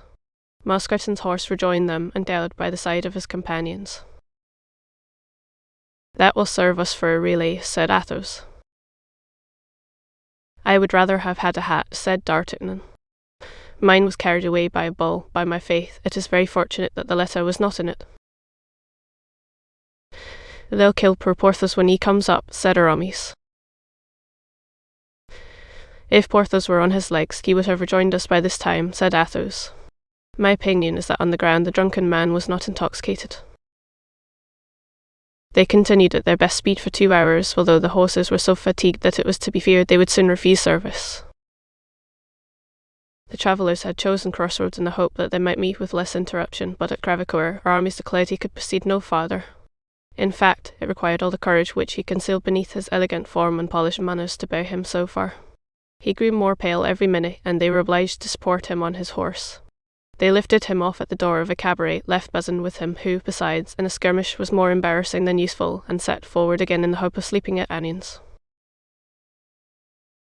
"Morbleu," said Athos, as soon as they were again in motion, reduced to 2 masters and Grimaud and Planchet. "Morbleu, I won't be their dupe, I will answer for it. I will neither open my mouth nor draw my sword between this and Calais, I swear by it." "They don't waste time in swearing," said D'Artagnan. "Let us gallop, if our horses will consent." And the travellers buried their rowels in their horses' flanks, who thus vigorously stimulated recovered their energies. They arrived at Amiens at midnight, and alighted at the auberge of the Golden Lily. The host had the appearance of as honest a man as any on earth. He received the travellers with his candlestick in one hand and his cotton nightcap in the other. He wished to lodge the 2 travellers each in a charming chamber, but unfortunately these charming chambers were at the opposite extremities of the hotel. D'Artagnan and Athos refused them. The host replied that he had no other worthy of their excellencies, but the travellers declared they would sleep in a common chamber, each on a mattress which might be thrown upon the ground. The host insisted, but the travellers were firm, and he was obliged to do as they wished. They had just prepared their beds and barricaded their door within, when someone knocked at the yard shutter. They demanded who was there, and recognizing the voices of their lackeys, opened the shutter. It was indeed Planchet and Grimaud. "Grimaud can take care of the horses," said Planchet. "If you are willing, gentlemen, I will sleep across your doorway, and you will then be certain that nobody can reach you." "And on what will you sleep?" said D'Artagnan. "Here is my bed," replied Planchet, producing a bundle of straw. "Come, then," said D'Artagnan, "you are right. Mine horse face does not please me at all. It is too gracious." "Nor me either," said Athos. Planchet mounted by the window and installed himself across the doorway, while Grimaud went and shut himself up in the stable, undertaking that by 5 o'clock in the morning he and the 4 horses should be ready. The night was quiet enough. Toward 2 o'clock in the morning somebody endeavoured to open the door, but as Planchet awoke in an instant and cried, "Who goes there?" somebody replied that he was mistaken, and went away. At 4 o'clock in the morning they heard a terrible riot in the stables. Grimaud had tried to waken the stable boys, and the stable boys had beaten him. When they opened the window, they saw the poor lad lying senseless, with his head split by a blow with a pitchfork. Planchet went down into the yard, and wished to saddle the horses, but the horses were all used up. Mousqueton's horse, which had travelled for 5 or 6 hours without a rider the day before, might have been able to pursue the journey, but by an inconceivable error the veterinary surgeon, who had been sent for, as it appeared, to bleed one of the horses, had bled Mousqueton's. This began to be annoying. All these successive accidents were perhaps the result of chance, but they might be the fruits of a plot. Athos and D'Artagnan went out, while Planchet was sent to inquire if there were not 3 horses for sale in the neighbourhood. At the door stood 2 horses, fresh, strong, and fully equipped. These would just have suited them. He asked where their masters were, and was informed that they had passed the night in the inn, and were then settling their bill with the host. Athos went down to pay the reckoning, while D'Artagnan and Planchet stood at the street door. The host was in a lower and back room, to which Athos was requested to go. Athos entered without the least mistrust, and took out 2 pistols to pay the bill. The host was alone, seated before his desk, one of the drawers of which was partly open. He took the money which Athos offered to him, and after turning it over and over in his hands, suddenly cried out that it was bad, and that he would have him and his companions arrested as forgers. "You blackguard," cried Athos, going toward him, "I'll cut your ears off." At the same instant 4 men, armed to the teeth, entered by side doors and rushed upon Athos. "I am taken," shouted Athos with all the power of his lungs. "Go on, D'Artagnan, spur, spur," and he fired 2 pistols. D'Artagnan and Planchet did not require twice bidding. They unfastened the 2 horses that were waiting at the door, leaped upon them, buried their spurs in their sides, and set off at full gallop. "Do you know what has become of Athos?" asked D'Artagnan of Planchet, as they galloped on. "Ah, monsieur," said Planchet, "I saw one fall at each of his 2 shots, and he appeared to me, through the glass door, to be fighting with his sword with the others." "Brave Athos," murmured D'Artagnan, "and to think that we are compelled to leave him. Maybe the same fate awaits us 2 paces hence. Forward, Planchet, forward, you are a brave fellow." "As I told you, monsieur," replied Planchet, "Picards are found out by being used. Besides, I am here in my own country, and that excites me." And both, with free use of the spur, arrived at Saint Omer without drawing bit. At Saint Omer they breathed their horses with the bridles passed under their arms for fear of accident, and ate a morsel from their hands on the stones of the street after they departed again. At 100 paces from the gates of Calais, D'Artagnan's horse gave out, and could not by any means be made to get up again, the blood flowing from his eyes and his nose. There still remained Planchet's horse, but he stopped short, and could not be made to move a step. Fortunately, as we have said, they were within 100 paces of the city. They left their tunics upon the high road, and ran toward the quay. Planchet called his master's attention to a gentleman who had just arrived with his lackey, and only preceded them by about 50 paces. They made all speed to come up to this gentleman, who appeared to be in great haste. His boots were covered with dust, and he inquired if he could not instantly cross over to England. "Nothing would be more easy," said the captain of a vessel ready to set sail, but this morning came an order to let no one leave without express permission from the Cardinal. "I have that permission," said the gentleman, drawing the paper from his pocket. "Here it is." "Have it examined by the governor of the port," said the shipmaster, "and give me the preference." "Where shall I find the governor?" "At his country house." "And that is situated?" "At a quarter of a league from the city. Look, you may see it from here at the foot of that little hill, that slated roof." "Very well," said the gentleman. And, with his lackey, he took the road to the governor's country house. D'Artagnan and Planchet followed the gentleman at a distance of 500 paces. Once outside the city, D'Artagnan overtook the gentleman as he was entering a little wood. "Monsieur, you appear to be in great haste." "No one can be more so, monsieur." "I am sorry for that," said D'Artagnan, "for as I am in great haste likewise, I wish to beg you to render me a service." "What?" "To let me sail first."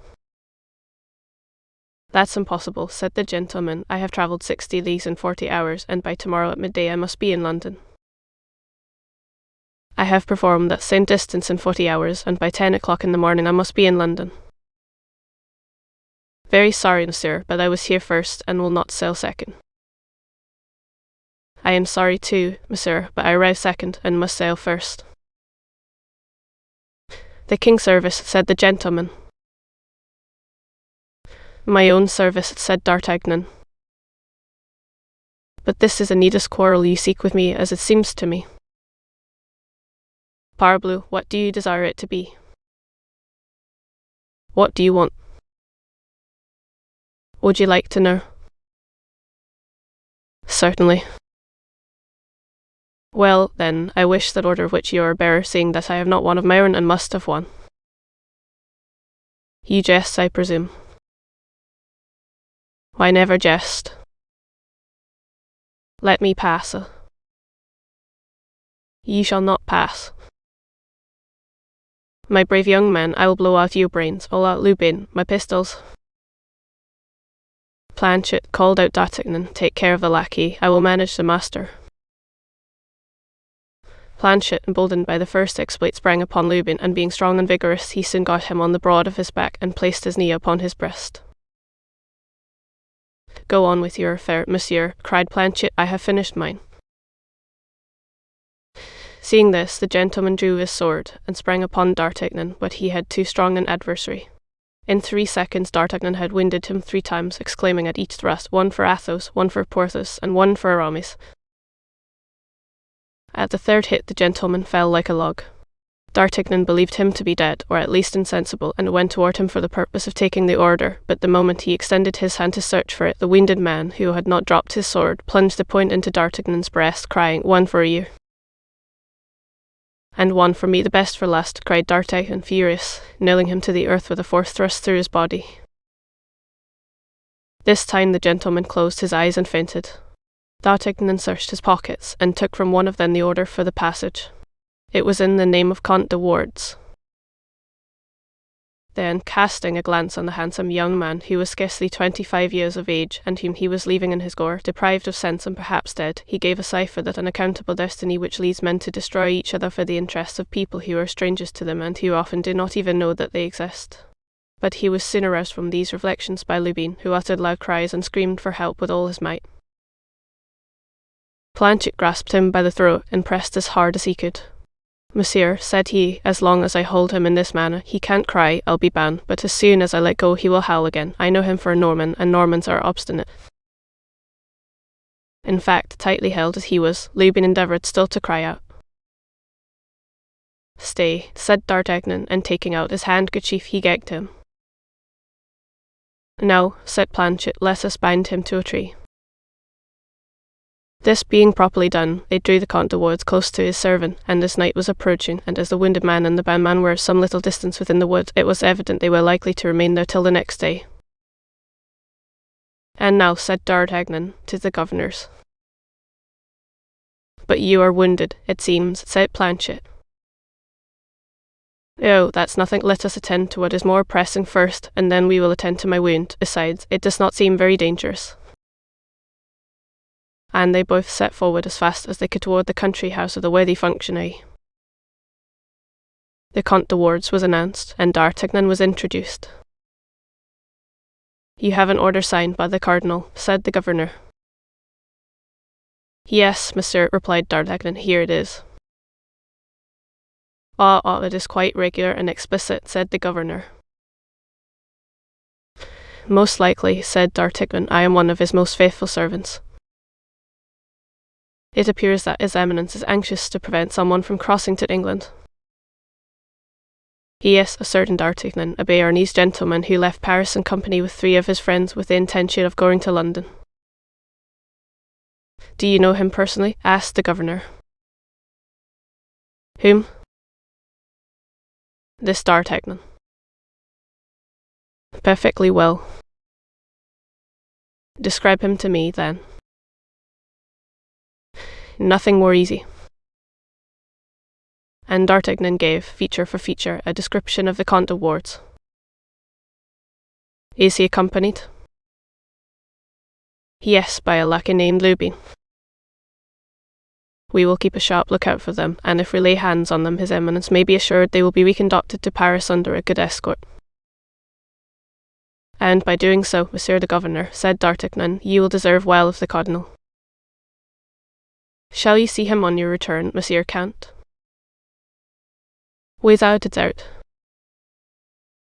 "To tell him, I beg you, that I am his humble servant." "I will not fail." Delighted with this assurance, the governor countersigned the passport and delivered it to D'Artagnan. D'Artagnan lost no time in useless compliments. He thanked the governor, bowed, and departed.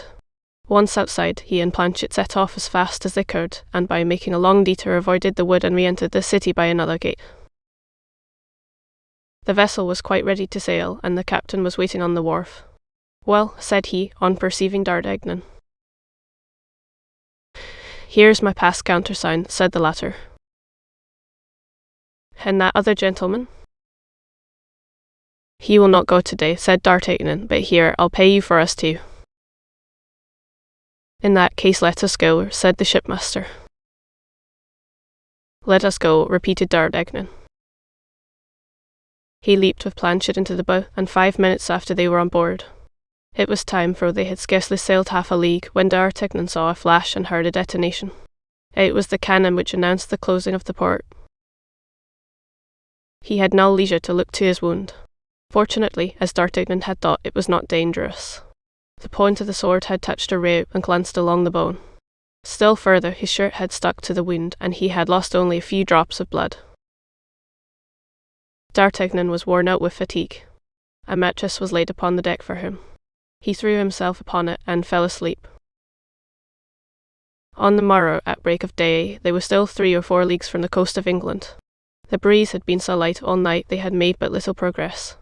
At 10 o'clock the vessel cast anchor in the harbour of Dover, and at 10:30 D'Artagnan placed his foot on English land, crying, "Here I am at last."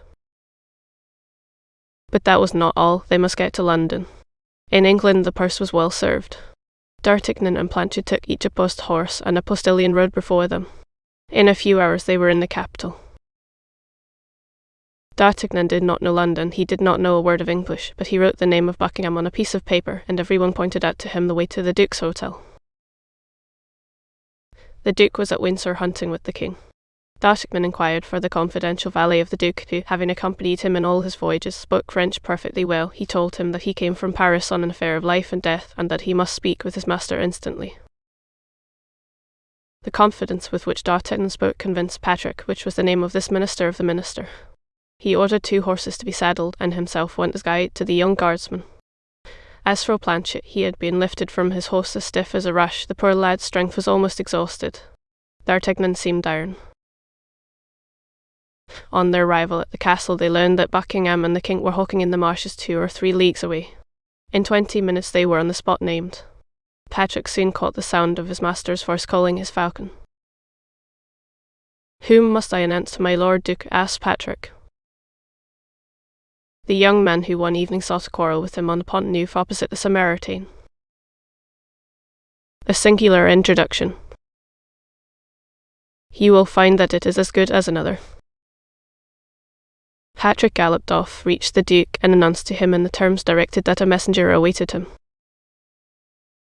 Buckingham at once remembered the circumstance, and suspecting that something was going on in France of which it was necessary he should be informed, he only took the time to inquire where the messenger was, and recognizing from afar the uniform of the guards, he put his horse into a gallop, and rode straight up to D'Artagnan. Patrick discreetly kept in the background.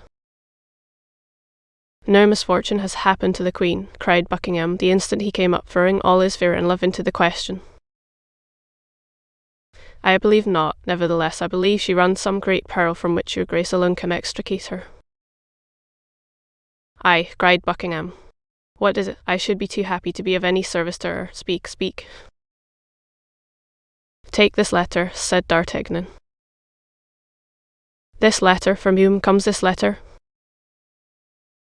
"From Her Majesty, as I think."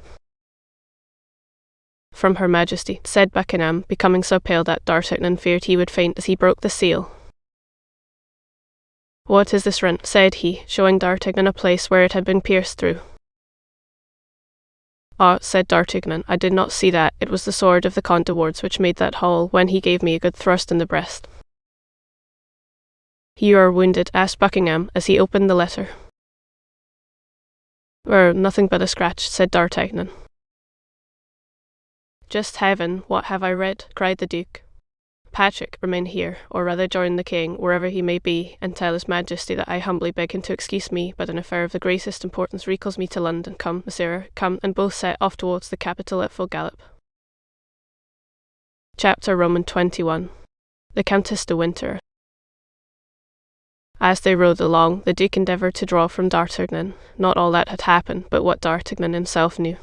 By adding all that he heard from the mouth of the young man to his own remembrances, he was enabled to form a pretty exact idea of her position, of the seriousness of which, for the rest, the Queen's letter, short but explicit, gave him the clue. But that which astonished him most was that the Cardinal, so deeply interested in preventing this young man from setting his foot in England, had not succeeded in arresting him on the road. It was then, upon the manifestation of this astonishment, that D'Artagnan related to him the precaution taken, and how, thanks to the diversion of his 3 friends, whom he had left scattered and bleeding on the road, he had succeeded in coming off with a single sword thrust which had pierced the Queen's letter, and for which he had repaid him, De Wardes, with such terrible coin. While he was listening to this recital, delivered with the greatest simplicity, the Duke looked from time to time at the young man with astonishment, as if he could not comprehend how so much prudence, courage, and divertedness could be allied with a countenance which indicated not more than 20 years. The horses went like the wind, and in a few minutes they were at the gates of London. D'Artagnan imagined that on arriving in town the Duke would slacken his pace, but it was not so. He kept on his way at the same rate, heedless about upsetting those whom he met on the road. In fact, in crossing the city 2 or 3 accidents of this kind happened, but Buckingham did not even turn his head to see what became of those he had knocked down. D'Artagnan followed him amid cries which strongly resembled curses. On entering the court of his hotel, Buckingham sprang from his horse, and without thinking what became of the animal, threw the bridle on his neck, and sprang toward the vestibule. D'Artagnan did the same, with a little more concern, however, for the noble creatures, whose merits he fully appreciated, but he had the satisfaction of seeing 3 or 4 grooms run from the kitchens and the stables, and busy themselves with the steeds. The Duke walked so fast that D'Artagnan had some trouble in keeping up with him. He passed through several apartments, of an elegance of which even the greatest nobles of France had not even an idea, and arrived at length in a bedchamber which was at once a miracle of taste and of richness. In the alcove of this chamber was a doll concealed in a tapestry which the Duke opened with a little gold key which he wore suspended from his neck by a chain of the same metal. With discretion D'Artagnan remained behind, but at the moment when Buckingham crossed the threshold he turned round, and seeing the hesitation of the young man, "Come in," cried he, "and if you have the good fortune to be admitted to her Majesty's presence, tell her what you have seen." Encouraged by this invitation, D'Artagnan followed the Duke, who closed the door after them. The 2 found themselves in a small chapel covered with a tapestry of Persian silk worked with gold, and brilliantly lighted with a vast number of candles. Over a species of altar, and beneath a canopy of blue velvet surmounted by white and red plumes, was a full-length portrait of Anne of Austria, so perfect in its resemblance that D'Artagnan uttered a cry of surprise on beholding it. One might believe the Queen was about to speak. On the altar, and beneath the portrait, was the casket containing the diamond studs. The Duke approached the altar, knelt as a priest might have done before a crucifix, and opened the casket. "There," said he, drawing from the casket a large bow of blue ribbon all sparkling with diamonds, "there are the precious studs which I have taken an oath should be buried with me. The Queen gave them to me. The Queen requires them again. Her will be done, like that of God, in all things." Then he began to kiss, one after the other, those dear studs with which he was about to part. All at once he uttered a terrible cry. "What is the matter?" exclaimed D'Artagnan, anxiously. "What has happened to you, my lord?" "All is lost," cried Buckingham, becoming as pale as a corpse. "2 of the studs are wanting. There are only 10. "Can you have lost them, my lord, or do you think they have been stolen?" "They have been stolen," replied the Duke, "and it is the Cardinal who has dealt this blow. Hold, see, the ribbons which held them have been cut with scissors. If my lord suspects they have been stolen, perhaps the person who stole them still has them in his hands." Wait," said the Duke. "The only time I have worn these studs was at a ball given by the King 8 days ago at Windsor. The Countess de Winter, with whom I had quarrelled, became reconciled to me at that ball. The reconciliation was nothing but the vengeance of a jealous woman. I have never seen her from that day. The woman is an agent of the Cardinal." "He has agents, then, throughout the world," cried D'Artagnan. "Oh, yes," said Buckingham, gritting his teeth with rage. "Yes, he is a terrible antagonist. But when is this ball to take place?" "Monday next." "Monday next, still 5 days before us. That's more time than we want, Patrick," cried the Duke, opening the door of the chapel. "Patrick." His confidential valet appeared. "My jeweller and my secretary." The valet went out with a mute promptitude which showed him accustomed to obey blindly and without reply. But although the jeweller had been mentioned first, it was the secretary who first made his appearance. This was simply because he lived in the hotel. He found Buckingham seated at a table in his bedchamber, writing orders with his own hand. "Mr. Jackson," said he, "go instantly to the Lord Chancellor, and tell him that I charge him with the execution of these orders. I wish them to be promulgated immediately." "But, my lord, if the Lord Chancellor interrogates me upon the motives which may have led your Grace to adopt such an extraordinary measure, what shall I reply?" "That such is my pleasure, and that I answer for my will to no man." "Will that be the answer?" replied the secretary, smiling, "which he must transmit to His Majesty if, by chance, His Majesty should have the curiosity to know why no vessel is to leave any of the ports of Great Britain?" "You are right, Mr. Jackson," replied Buckingham.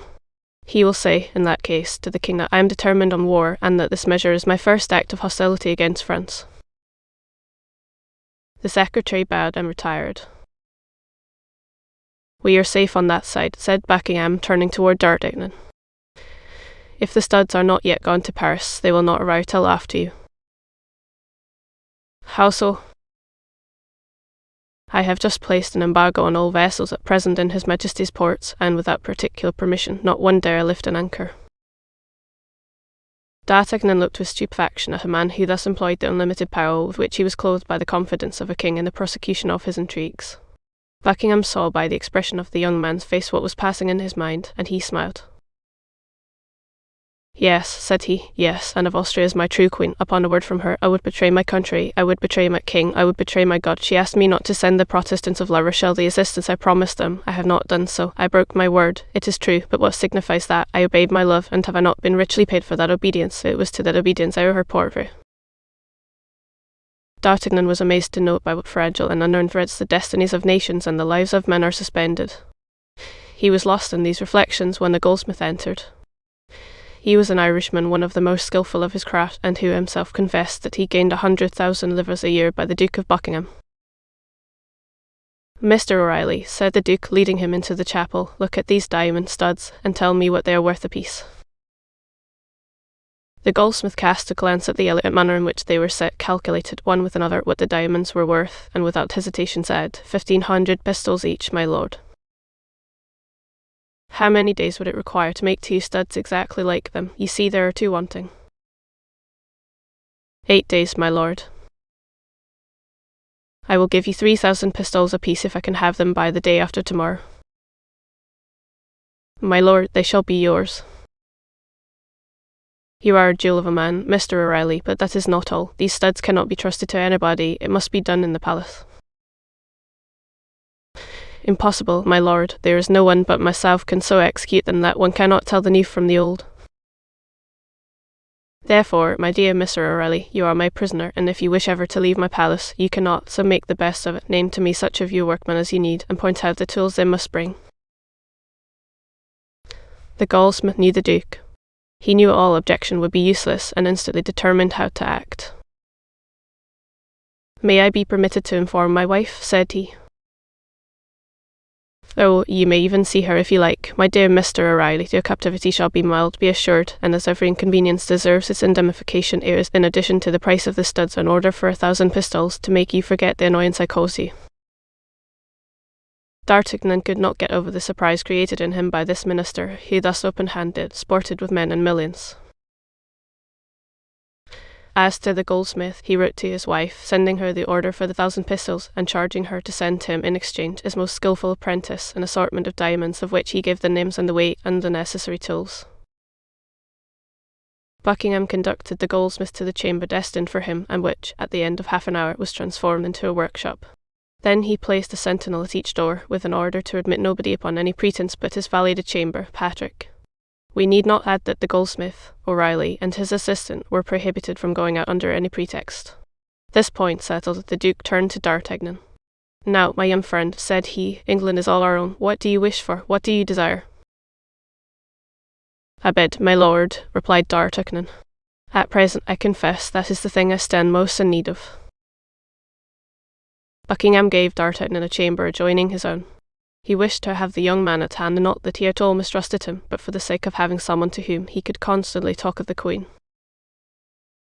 In 1 hour after, the ordinance was published in London that no vessel bound for France should leave port, not even the packet boat with letters. In the eyes of everybody this was a declaration of war between the two kingdoms. On the day after the morrow, by 11 o'clock, the 2 diamond studs were finished, and they were so completely imitated, so perfectly alike, that Buckingham could not tell the new ones from the old ones, and experts in such matters would have been deceived as he was. He immediately called D'Artagnan. "Here," said he to him, "are the diamond studs that you came to bring, and be my witness that I have done all that human power could do." "Be satisfied, my lord, I will tell all that I have seen, but does your grace mean to give me the studs without the casket?"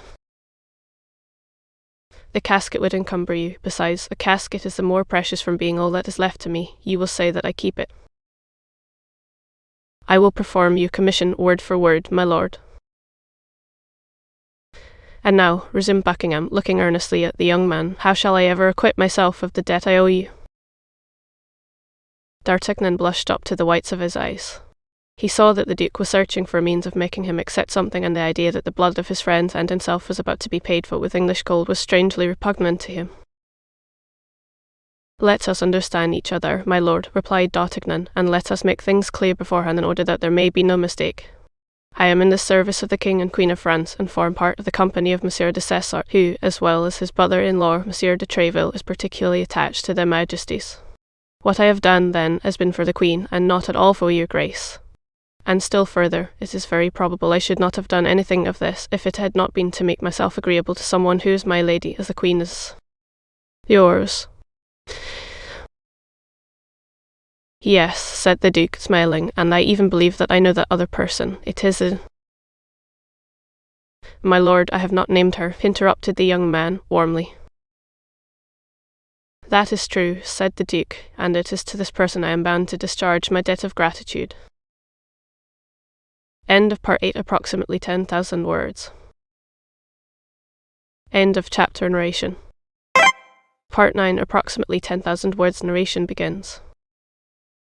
Part 9, approximately 10,000 words. "You have said, my lord, for truly, at this moment when there is question of war, I confess to you that I see nothing in your grace but an Englishman, and consequently an enemy whom I should have much greater pleasure in meeting on the field of battle than in a pocket Windsor or the corridors of the Louvre, which, however, will not prevent me from executing to the very point my commission or from laying down my life, if there be need of it to accomplish it, but I repeat it to your grace, without your having personally on that account more to thank me for in the second interview than for what I did for you in the first. We say, proud as a Scotsman," murmured the Duke of Buckingham. "And we say, proud as a Gascon," replied D'Artagnan. "The Gascons are the Scots of France." D'Artagnan bowed to the Duke and was retiring. "Well, are you going away in that manner? Where and how?" "That's true. Forget these Frenchmen have no consideration. I had forgotten that England was an island, and that you were the king of it. Go to the riverside, ask for the brig's son, and give this letter to the captain. He will convey you to a little port, where certainly you are not expected, and which is ordinarily only frequented by fishermen." "The name of that port?" "Saint Valery, but listen, when you have arrived there you will go to a mean tavern, without a name and without a sign, a mere fisherman's hut. You cannot be mistaken, there is but one. Afterward, you will ask for the host, and will repeat to him the word forward, which means, in French, an avant. It is the password. He will give you a horse all saddled, and will point out to you the road you ought to take. You will find, in the same way, 4 relays on your route. If you will give at each of these relays your address in Paris, the 4 horses will follow you thither. You already know 2 of them, and you appear to appreciate them like a judge. They were those we rode on, and you may rely upon me for the others not being inferior to them. These horses are equipped for the field. However proud you may be, you will not refuse to accept one of them and to request your 3 companions to accept the others, that is, in order to make war against us. Besides, the end justified the means, as you Frenchmen say, does it not?" "Yes, my lord, I accept them," said D'Artagnan, "and if it please God, we will make a good use of your presents." "Well, now, your hand, young man. Perhaps we shall soon meet on the field of battle, but in the meantime we shall part good friends, I hope." "Yes, my lord, but with the hope of soon becoming enemies." "Be satisfied, I promise you that." I depend upon your word, my lord. D'Artagnan bowed to the Duke and made his way as quickly as possible to the riverside. Opposite the Tower of London he found the vessel that had been named to him, delivered his letter to the captain, who, after having it examined by the governor of the port, made immediate preparations to sail. 50 vessels were waiting to set out. Passing alongside one of them, D'Artagnan fancied he perceived on board it the woman of mien, the same whom the unknown gentleman had called Milady, and whom D'Artagnan had thought so handsome, but thanks to the current of the stream and a fair wind, his vessel passed so quickly that he had little more than a glimpse of her. The next day, about 9 o'clock in the morning, he landed at St. Valery. D'Artagnan went instantly in search of the inn, and easily discovered it by the riotous noise which resounded from it. War between England and France was talked of as near and certain, and the jolly sailors were having a carousal. D'Artagnan made his way through the crowd, advanced toward their host, and pronounced the word forward. The host instantly made him a sign to follow, went out with him by a door which opened into a yard, led him to the stable, where a saddled horse awaited him, and asked him if he stood in need of anything else. I want to know the route I'm to follow, said D'Artagnan. Go from hence to Blangy, and from Blangy to Neufchâtel. At Neufchâtel go to the tavern of the Golden Harrow, give the password to the landlord, and you will find, as you have here, a horse ready saddled. Have I anything to pay? Demanded D'Artagnan. Everything is paid, replied the host, and liberally begone, and may God guide ye.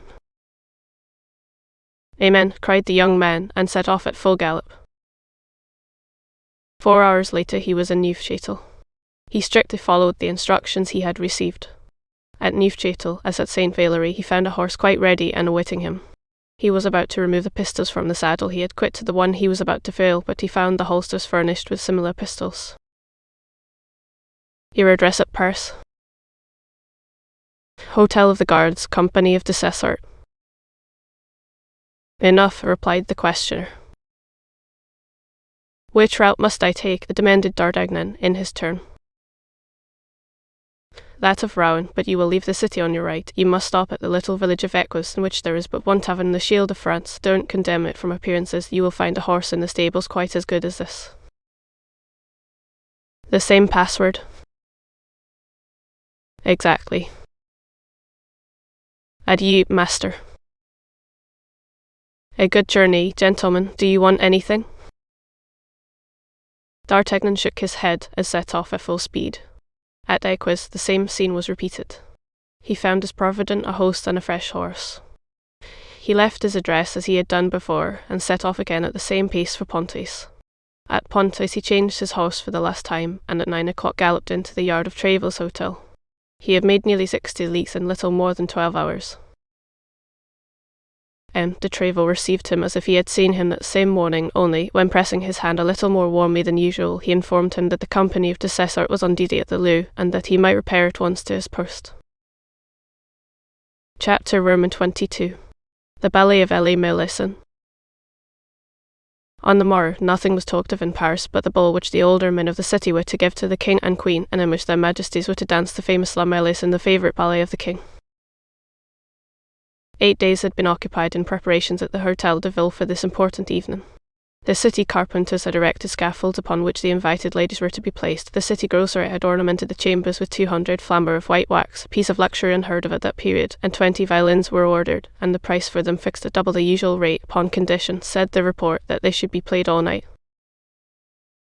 At 10 o'clock in the morning the Sieur de Lacoste, ensign in the King's Guards, followed by 2 officers and several archers of that body, came to the city registrar, named Clement, and demanded of him all the keys of the rooms and offices of the hotel. These keys were given up to him instantly. Each of them had a ticket attached to it by which it might be recognized, and from that moment the Sieur de Lacoste was charged with the care of all the doors and all the avenues. At 11 o'clock came in his turn Deer, captain of the guards, bringing with him 50 archers, who were distributed immediately through the Hotel de Ville at the doors assigned them. At 3 o'clock came 2 companies of the guards, one French, the other Swiss. The company of French guards was composed of half of them, his men, and half of them, Dessessart's men. At 6 in the evening the guests began to come. As fast as they entered, they were placed in the grand saloon on the platforms prepared for them. At 9 o'clock Madame la Première Présidente arrived. As next to the Queen, she was the most considerable personage of the fête. She was received by the city officials, and placed in a box opposite to that which the Queen was to occupy. At 10 o'clock, the king's collation, consisting of preserves and other delicacies, was prepared in the little room on the side of the church of St. Jean in front of the silver buffet of the city, which was guarded by 4 archers. At midnight, great cries and loud acclamations were heard. It was the king, who was passing through the streets which led from the Louvre to the Hotel de Ville, and which were all illuminated with coloured lanterns. Immediately the older men, clothed in their cloth robes and preceded by 6 sergeants, each holding a flambeau in his hand, went to attend upon the king, whom they met on the steps, where the provost of the merchants made him the speech of welcome, a compliment to which his majesty replied with an apology for coming so late, laying the blame upon the cardinal, who had detained him till 11 o'clock, talking of affairs of state. His Majesty, in full dress, was accompanied by His Royal Highness Le Comte de Soissons, by the Grand Prior, by the Duc de Longueville, by the Duc d'Eboeuf, by the Comte de Harcourt, by the Comte de la Roche-Guyon, by de Linecourt, by de Barotas, by the Comte de Grammail, and by the Chevalier de Sivry. Everybody noticed that the king looked dull and preoccupied. A private room had been prepared for the king and another for Monsieur. In each of these closets were placed masquerade dresses. The same had been done for the Queen and Madame the President. The nobles and ladies of their Majesties' suites were to dress, 2 by 2, in chambers prepared for the purpose. Before entering his closet, the king desired to be informed the moment the cardinal arrived. Half an hour after the entrance of the king, fresh acclamations were heard. These announced the arrival of the queen. The older men did as they had done before, and, preceded by the sergeants, advanced to receive their illustrious guest. The queen entered the great hall, and it was remarked that, like the king, she looked dull and even weary. At the moment she entered, the curtain of a small gallery which at that time had been closed was drawn, and the pale face of the cardinal appeared, he being dressed as a Spanish cavalier. His eyes were fixed upon those of the queen, and a smile of terrible joy passed over his lips. The queen did not wear her diamond studs.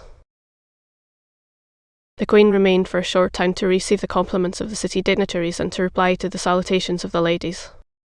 All at once the king appeared with the cardinal at one of the doors of the hall. The cardinal was speaking to him in a low voice, and the king was very pale. The king made his way through the crowd without a mask, and the ribbons of his doublet scarcely tied. He went straight to the queen, and in an altered voice said, "Why, madam, have you not thought proper to wear your diamond studs, when you know it would give me so much gratification?" The queen cast a glance around her, and saw the cardinal behind, with a diabolical smile on his countenance. "Sire," replied the queen with a faltering voice, "because in the midst of such a crowd as this, I feared some accident might happen to them." "And you were wrong, madam. If I made you that present, it was that you might adorn yourself therewith. I tell you that you were wrong." The voice of the king was tremulous with anger. Everybody looked and listened with astonishment, comprehending nothing of what passed. "Sire," said the queen, "I can send for them to the Louvre, where they are, and thus your majesty's wishes will be complied with." "Do so, madam, do so, and that at once, for within an hour the ballet will commence." The queen bent in token of submission and followed the ladies who were to conduct her to her room. On his part, the king returned to his apartment.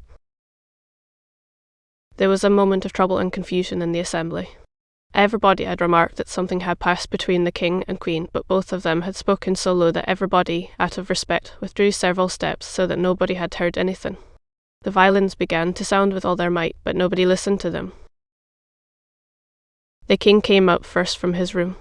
He was in a most elegant hunting costume, and Monsieur and the other nobles were dressed like him. This was the costume that best became the king. So dressed, he really appeared the first gentleman of his kingdom.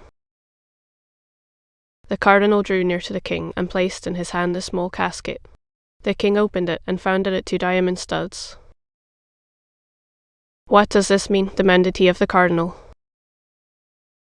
"Nothing," replied the latter, "only, if the queen has the studs, which I very much doubt, count them, sire, and if you only find 10, ask her majesty who can have stolen from her the 2 studs that are here." The king looked at the cardinal as if to interrogate him, but he had not time to address any question to him. A cry of admiration burst from every mouth. If the king appeared to be the first gentleman of his kingdom, the queen was without doubt the most beautiful woman in France. It is true that the habit of a huntress became her admirably. She wore a beaver hat with blue feathers, a surtout of grey pearl velvet fastened with diamond clasps, and a petticoat of blue satin embroidered with silver. On her left shoulder sparkled the diamond studs, on a bow the same colour as the plumes and the petticoat. The king trembled with joy and the cardinal with vexation, although, distant as they were from the queen, they could not count the studs. The queen had them. The only question was, had she 10 or 12? At that moment the violin sounded the signal for the ballet. The king advanced toward Madame the President, with whom he was to dance, and His Highness Monsieur with the Queen. They took their places, and the ballet began. The king danced facing the Queen, and every time he passed by her he devoured with his eyes those studs of which he could not ascertain the number. A cold sweat covered the brow of the Cardinal. The ballet lasted an hour, and had 16 entrées. The ballet ended amid the applause of the whole assemblage, and everyone reconducted his lady to her place, but the king took advantage of the privilege he had of leaving his lady to advance eagerly toward the Queen. "I thank you, madam," said he, "for the deference you have shown to my wishes, but I think you want 2 of the studs, and I'll bring them back to you." With these words he held out to the Queen the 2 studs the Cardinal had given him. "How, sire," cried the young Queen, affecting surprise, "you are giving me, then, 2 more, I shall have 14. In fact, the king counted them, and the 12 studs were all on Her Majesty's shoulder. The king called the Cardinal. "What does this mean, Monsieur Cardinal?" asked the king in a severe tone. "This means, sire," replied the Cardinal, "that I was desirous of presenting Her Majesty with these 2 studs, and that not daring to offer them myself, I adopted this means of inducing her to accept them." "And I am the more grateful to your eminence," replied Anne of Austria, with a smile that proved she was not the dupe of this ingenious gallantry, from being certain that these 2 studs alone have cost you as much as all the others cost His Majesty. Then, saluting the king and the Cardinal, the Queen resumed her way to the chamber in which she had dressed, and where she was to take off her costume. The attention which we have been obliged to give, during the commencement of the chapter, to the illustrious personages we have introduced into it, has diverted us for an instant from him to whom Anne of Austria owed the extraordinary triumph she had obtained over the Cardinal, and who, confounded, unknown, lost in the crowd gathered at one of the doors, looked on at the scene, comprehensible only to 4 persons: the king, the Queen, His Eminence, and himself. The Queen had just regained her chamber, and D'Artagnan was about to retire, when he felt his shoulder lightly touched. He turned and saw a young woman, who made him a sign to follow her. The face of this young woman was covered with a black velvet mask, but notwithstanding this precaution, which was in fact taken rather against others than against him, he at once recognized his usual guise, the light and intelligent Mimi. Bon assez. On the evening before, they had scarcely seen each other for a moment at the apartment of the Swiss guard, Germain, whither D'Artagnan had sent for her. The haste which the young woman was in to convey to the Queen the excellent news of the happy return of her messenger prevented the 2 lovers from exchanging more than a few words. D'Artagnan therefore followed Mimi. Bonacieux moved by a double sentiment, love and curiosity. All the way, and in proportion as the corridors became more deserted, D'Artagnan wished to stop the young woman, seize her and gaze upon her, were it only for a minute, but quick as a bird she glided between his hands, and when he wished to speak to her, her finger placed upon her mouth, with a little imperative gesture full of grace, reminded him that he was under the command of a power which he must blindly obey, and which forbade him even to make the slightest complaint. At length, after winding about for a minute or 2, Mimi, Bonacieux opened the door of a closet which was entirely dark, and led D'Artagnan into it. There she made a fresh sign of silence, and opened a second door concealed by tapestry. The opening of this door disclosed a brilliant light, and she disappeared. D'Artagnan remained for a moment motionless, asking himself where he could be, but soon a ray of light which penetrated through the chamber, together with the warm and perfumed air which reached him from the same aperture, the conversation of 2 or 3 ladies in language at once respectful and refined, and the word Majesty several times repeated, indicated clearly that he was in a closet attached to the Queen's apartment. The young man waited in comparative darkness and listened. The Queen appeared cheerful and happy, which seemed to astonish the persons who surrounded her and who were accustomed to see her almost always sad and full of care. The Queen attributed this joyous feeling to the beauty of the fair, to the pleasure she had experienced in the ballet, and as it is not permissible to contradict a queen, whether she smile or weep, everybody expatiated on the gallantry of the aldermen of the city of Paris. Although D'Artagnan did not at all know the Queen, he soon distinguished her voice from the others, at first by a slightly foreign accent, and next by the tone of domination naturally impressed upon all royal words. He heard her approach and withdraw from the partially opened door, and 2 or 3 times he even saw the shadow of a person intercept the light. At length a hand and an arm, surpassing the beautiful in their form and whiteness, glided through the tapestry. D'Artagnan at once comprehended that this was his recompense. He cast himself on his knees, seized the hand, and touched it respectfully with his lips. Then the hand was withdrawn, leaving in his an object which he perceived to be a ring. The door immediately closed, and D'Artagnan found himself again in complete obscurity. D'Artagnan placed the ring on his finger, and again waited. It was evident that all was not yet over. After the reward of his devotion, that of his love was to come. Besides, although the ballet was danced, the evening had scarcely begun. Supper was to be served at 3, and the clock of St. Jean had struck 2:15. The sound of voices diminished by degrees in the adjoining chamber. The company was then heard departing, then the door of the closet in which D'Artagnan was opened, and Mimi. Bonacieux entered. "You at last," cried D'Artagnan. "Silence," said the young woman, placing her hand upon his lips. "Silence, and go the same way you came." "But where and when shall I see you again?" cried D'Artagnan. "A note which you will find at home will tell you. Begone, begone." At these words she opened the door of the corridor and pushed D'Artagnan out of the room. D'Artagnan obeyed like a child, without the least resistance or objection, which proved that he was really in love. Chapter XXIII. The Rendezvous. D'Artagnan ran home immediately, and although it was 3 o'clock in the morning and he had some of the worst quarters of Paris to traverse, he met with no misadventure. Everyone knows that drunkards and lovers have a protecting deity. He found the door of his passage open, sprang up the stairs, and knocked softly in a manner agreed upon between him and his lackey. Planchet, whom he had sent home 2 hours before from the Hôtel de Ville, telling him to sit up for him, opened the door for him. The reader may ask, how came Planchet here, when he was left as stiff as a rush in London? In the intervening time Buckingham perhaps sent him to Paris, as he did the horses. "Has anyone brought a letter for me?" asked D'Artagnan eagerly. "No one has brought a letter, monsieur," replied Planchet, "but one has come of itself." "What do you mean, blockhead?" "I mean to say that when I came in, although I had the key of your apartment in my pocket, and that key had never quit me, I found a letter on the green table cover in your bedroom." "And where is that letter?" "I left it where I found it, monsieur. It is not natural for letters to enter people's houses in this manner. If the window had been open or even ajar, I should think nothing of it, but no wall was hermetically sealed. Beware, monsieur, there is certainly some magic underneath." Meanwhile, the young man had darted into his chamber and opened the letter. It was from Mimi, Bonacieux, and was expressed in these terms: "There are many thanks to be offered to you and to be transmitted to you. Be this evening about 10 o'clock at St. Cloud, in front of the pavilion which stands at the corner of the house of M. Lestrade, C.B." While reading this letter, D'Artagnan felt his heart dilated and compressed by the delicious spasm which tortures and caresses the hearts of lovers. It was the first billet he had received. It was the first rendezvous that had been granted him. His heart, swelled by the intoxication of joy, felt ready to dissolve away at the very gate of that terrestrial paradise called love. "Well, monsieur," said Planchet, who had observed his master grow red and pale successively, "did I not guess truly? Is it not some bad affair?"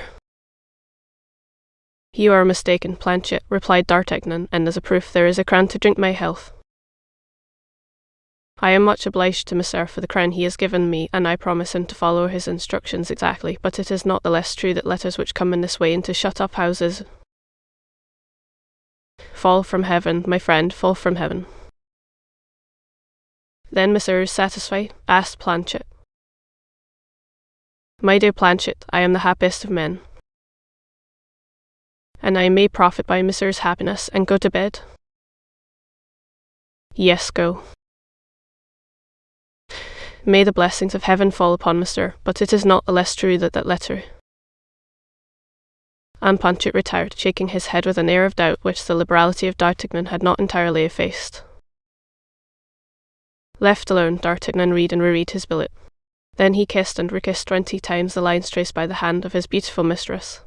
At length he went to bed, fell asleep, and had golden dreams. At 7 o'clock in the morning he arose and called Planchet, who at the second summons opened the door, his countenance not yet quite freed from the anxiety of the preceding night. "Planchet," said D'Artagnan, "I am going out for all day, perhaps. You are, therefore, your own master till 7 o'clock in the evening, but at 7 o'clock you must hold yourself in readiness with 2 horses. "There," said Planchet. "We are going again. It appears to have our hides pierced in all sorts of ways.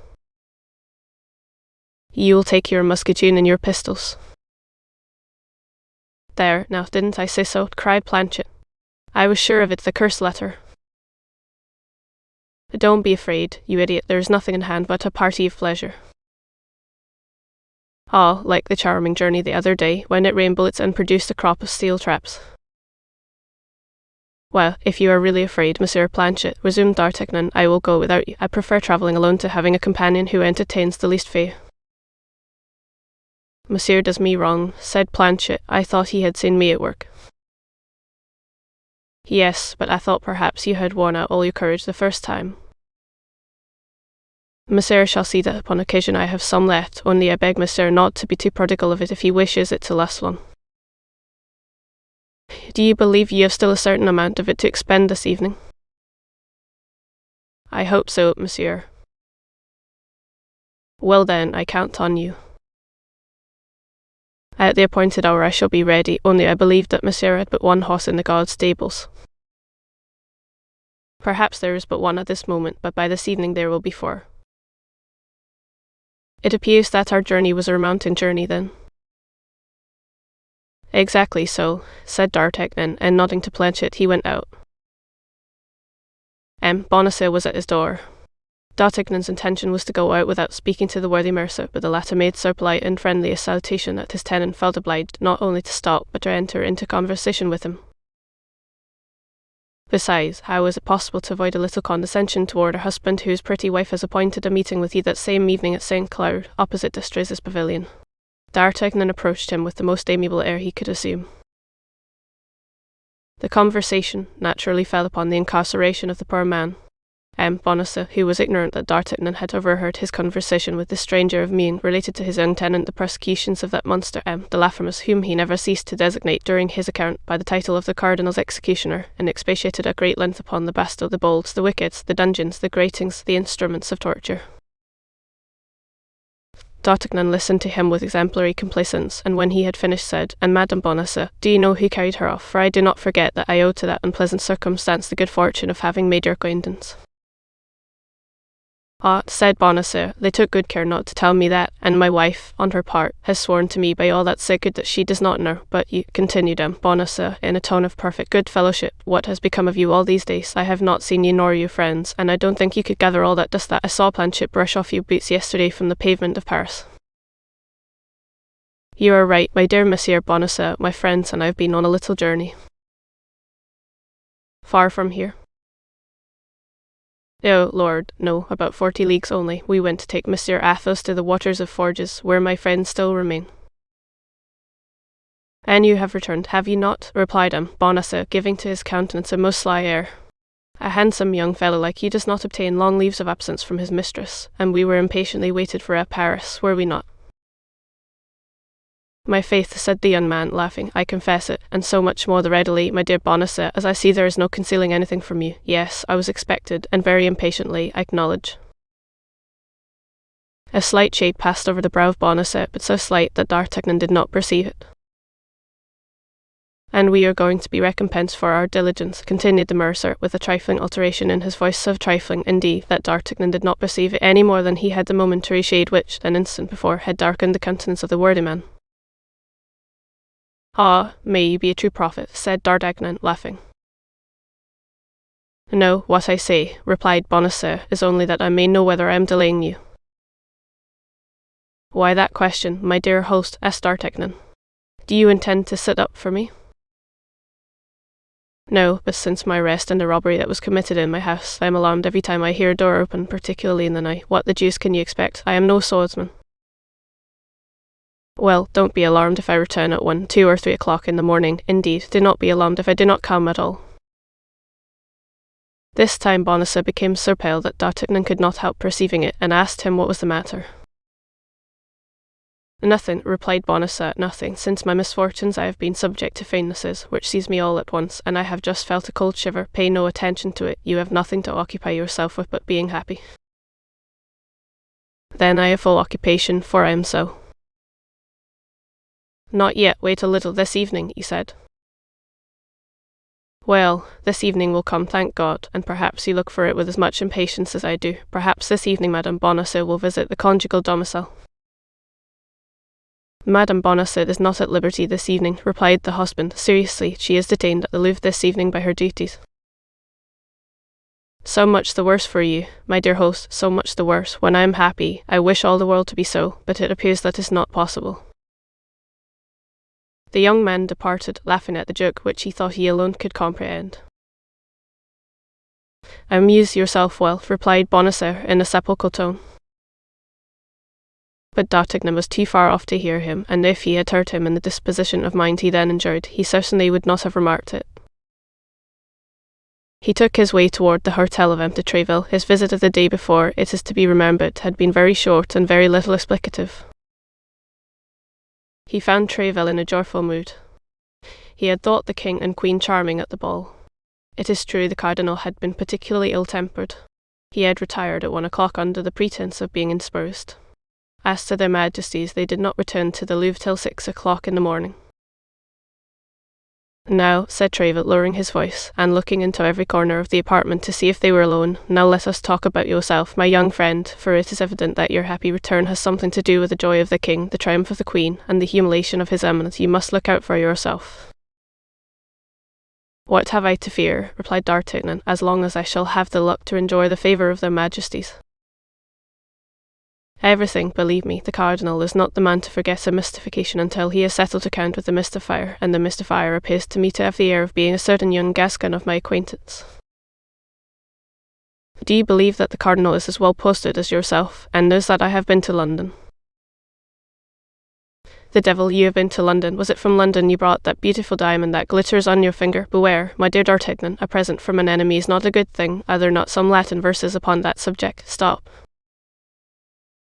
Yes, doubtless, replied D'Artagnan, who had never been able to cram the first rudiments of that language into his head, and who had by his ignorance driven his master to despair. Yes, doubtless there is one.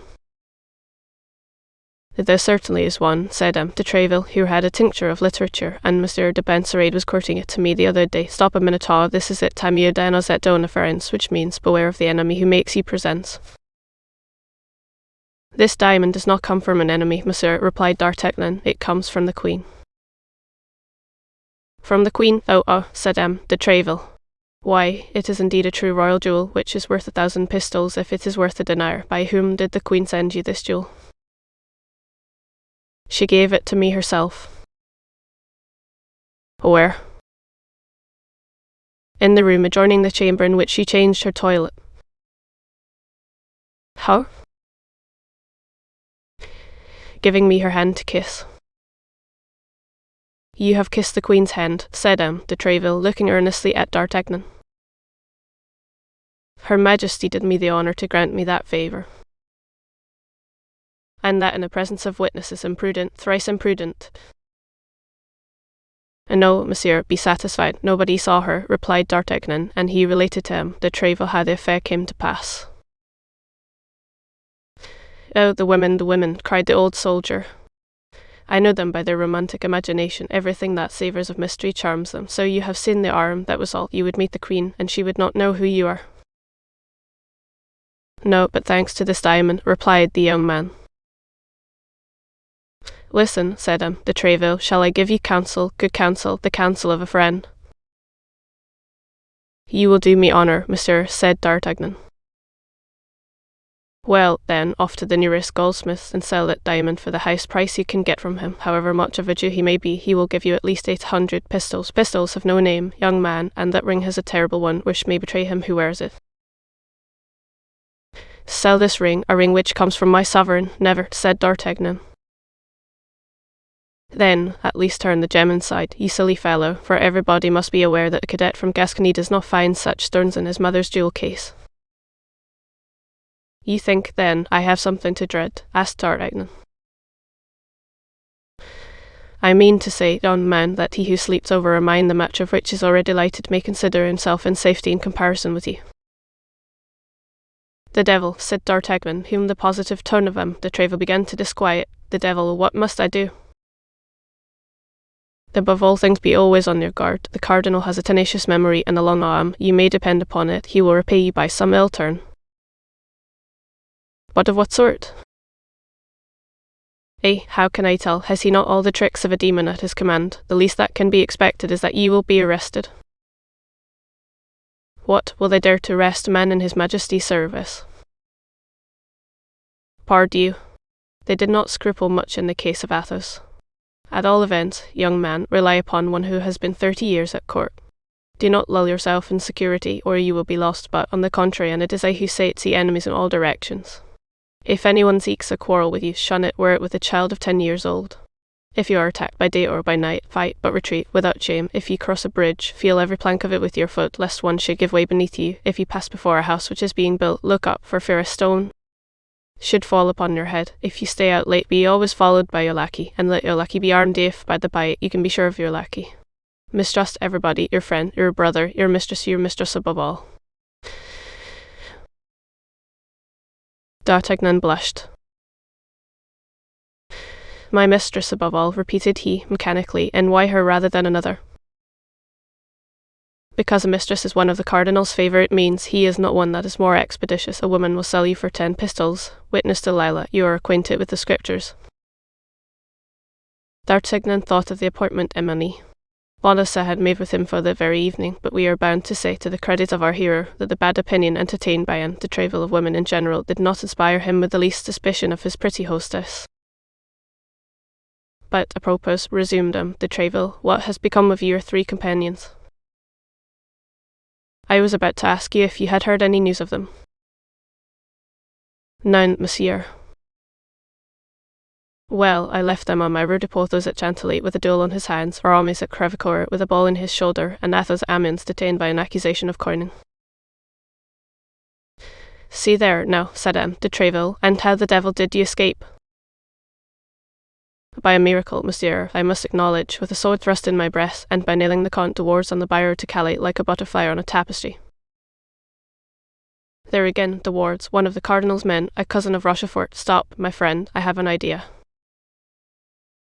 Speak, monsieur. In your place, I would do one thing. What?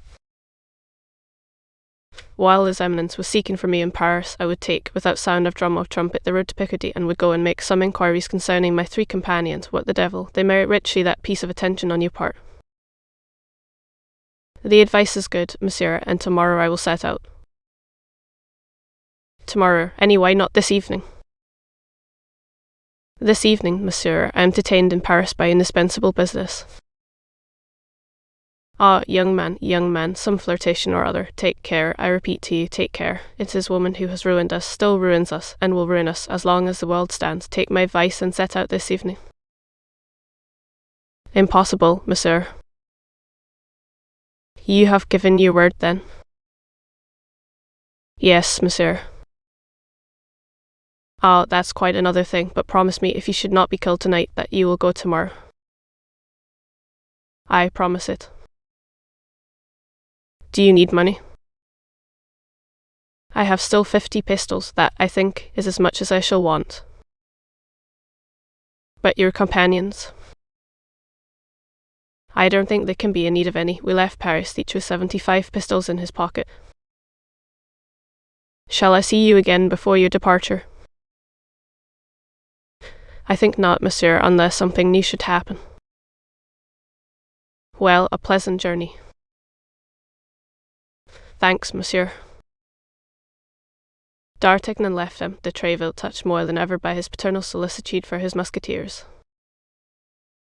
He called successively at the abodes of Athos, Porthos, and Aramis. Neither of them had returned. Their lackeys likewise were absent, and nothing had been heard of either the one or the other. He would have inquired after them of their mistresses, but he was neither acquainted with Porthos's nor Aramis's, and as to Athos, he had none. As he passed the hotel desk guards, he took a glance into the stables. 3 of the 4 horses had already arrived. Planchet, all astonishment, was busy grooming them, and had already finished too. Ah, monsieur, said Planchet, on perceiving D'Artagnan, how glad I am to see you. Why so, Planchet? That's the young man. Do you place confidence in our landlord, Monsieur Bonacieux?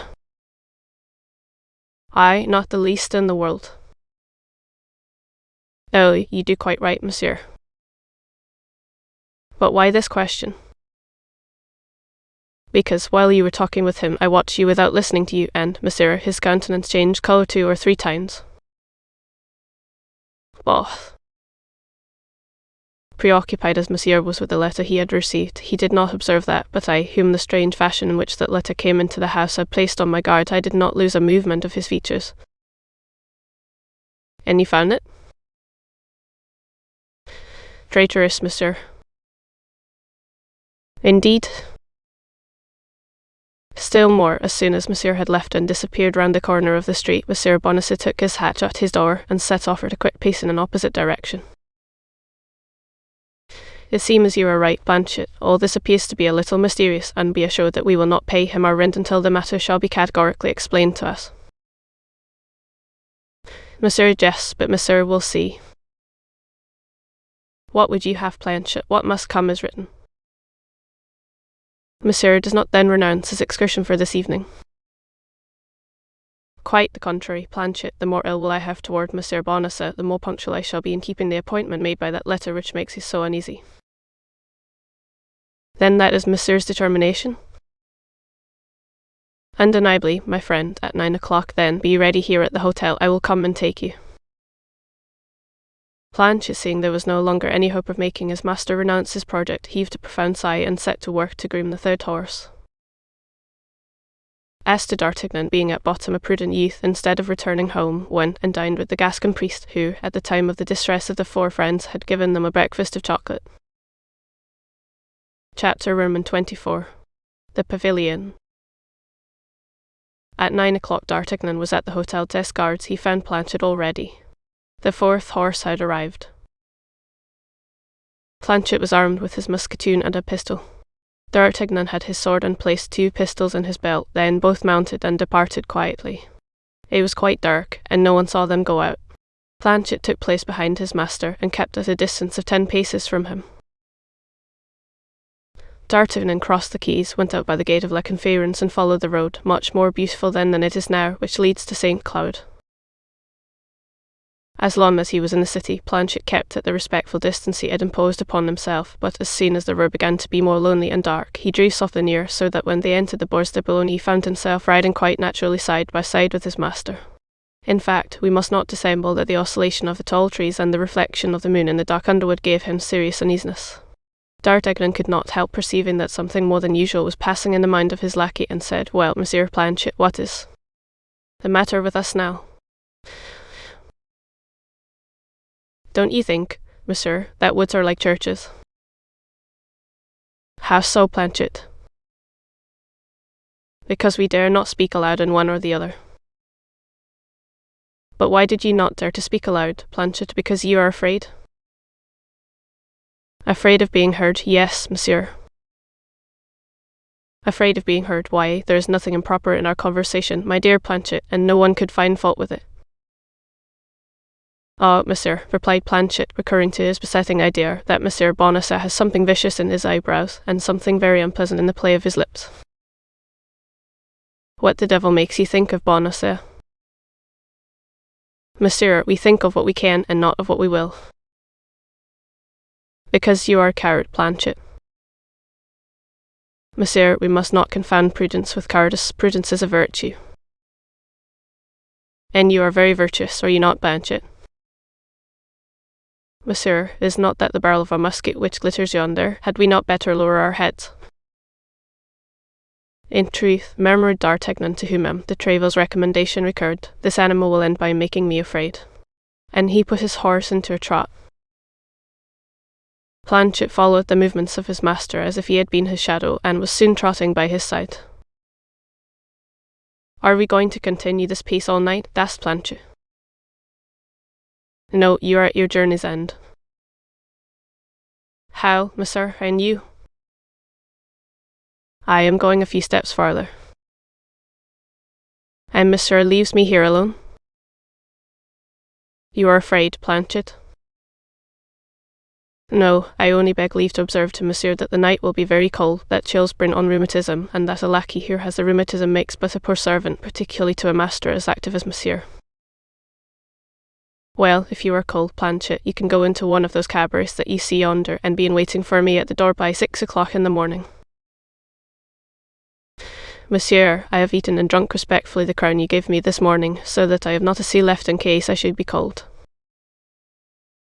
Here's half a pistole tomorrow morning.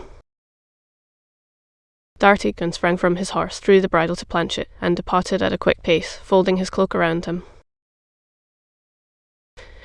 "Good Lord, how cold I am," cried Planchet, as soon as he had lost sight of his master, and in such haste was he to warm himself that he went straight to a house set out with all the attributes of a suburban tavern, and knocked at the door.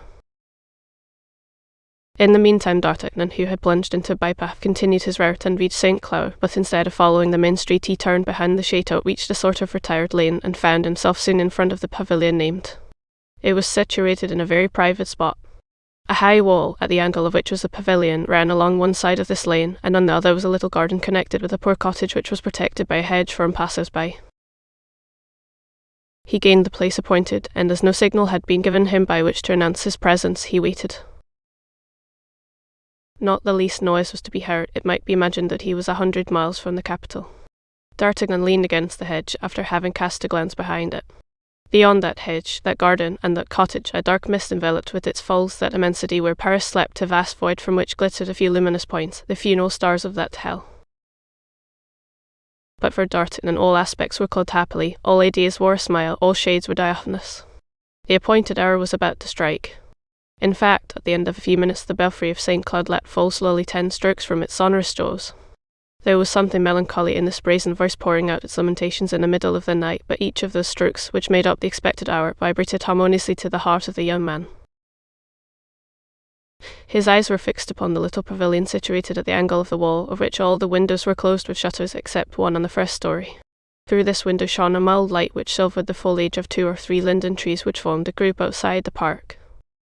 There could be no doubt that behind this little window, which drew forth such friendly beams, the pretty Aramis, Bonacieux, expected him. Wrapped in this sweet idea, D'Artagnan waited half an hour without the least impatience, his eyes fixed upon that charming little abode of which he could perceive a part of the ceiling with its gilded mouldings, attesting the elegance of the rest of the apartment. The belfry of St. Cloud sounded 10:30. This time, without knowing why, D'Artagnan felt a cold shiver run through his veins. Perhaps the cold began to affect him, and he took a perfectly physical sensation for a moral impression. Then the idea seized him that he had read incorrectly, and that the appointment was for 11 o'clock.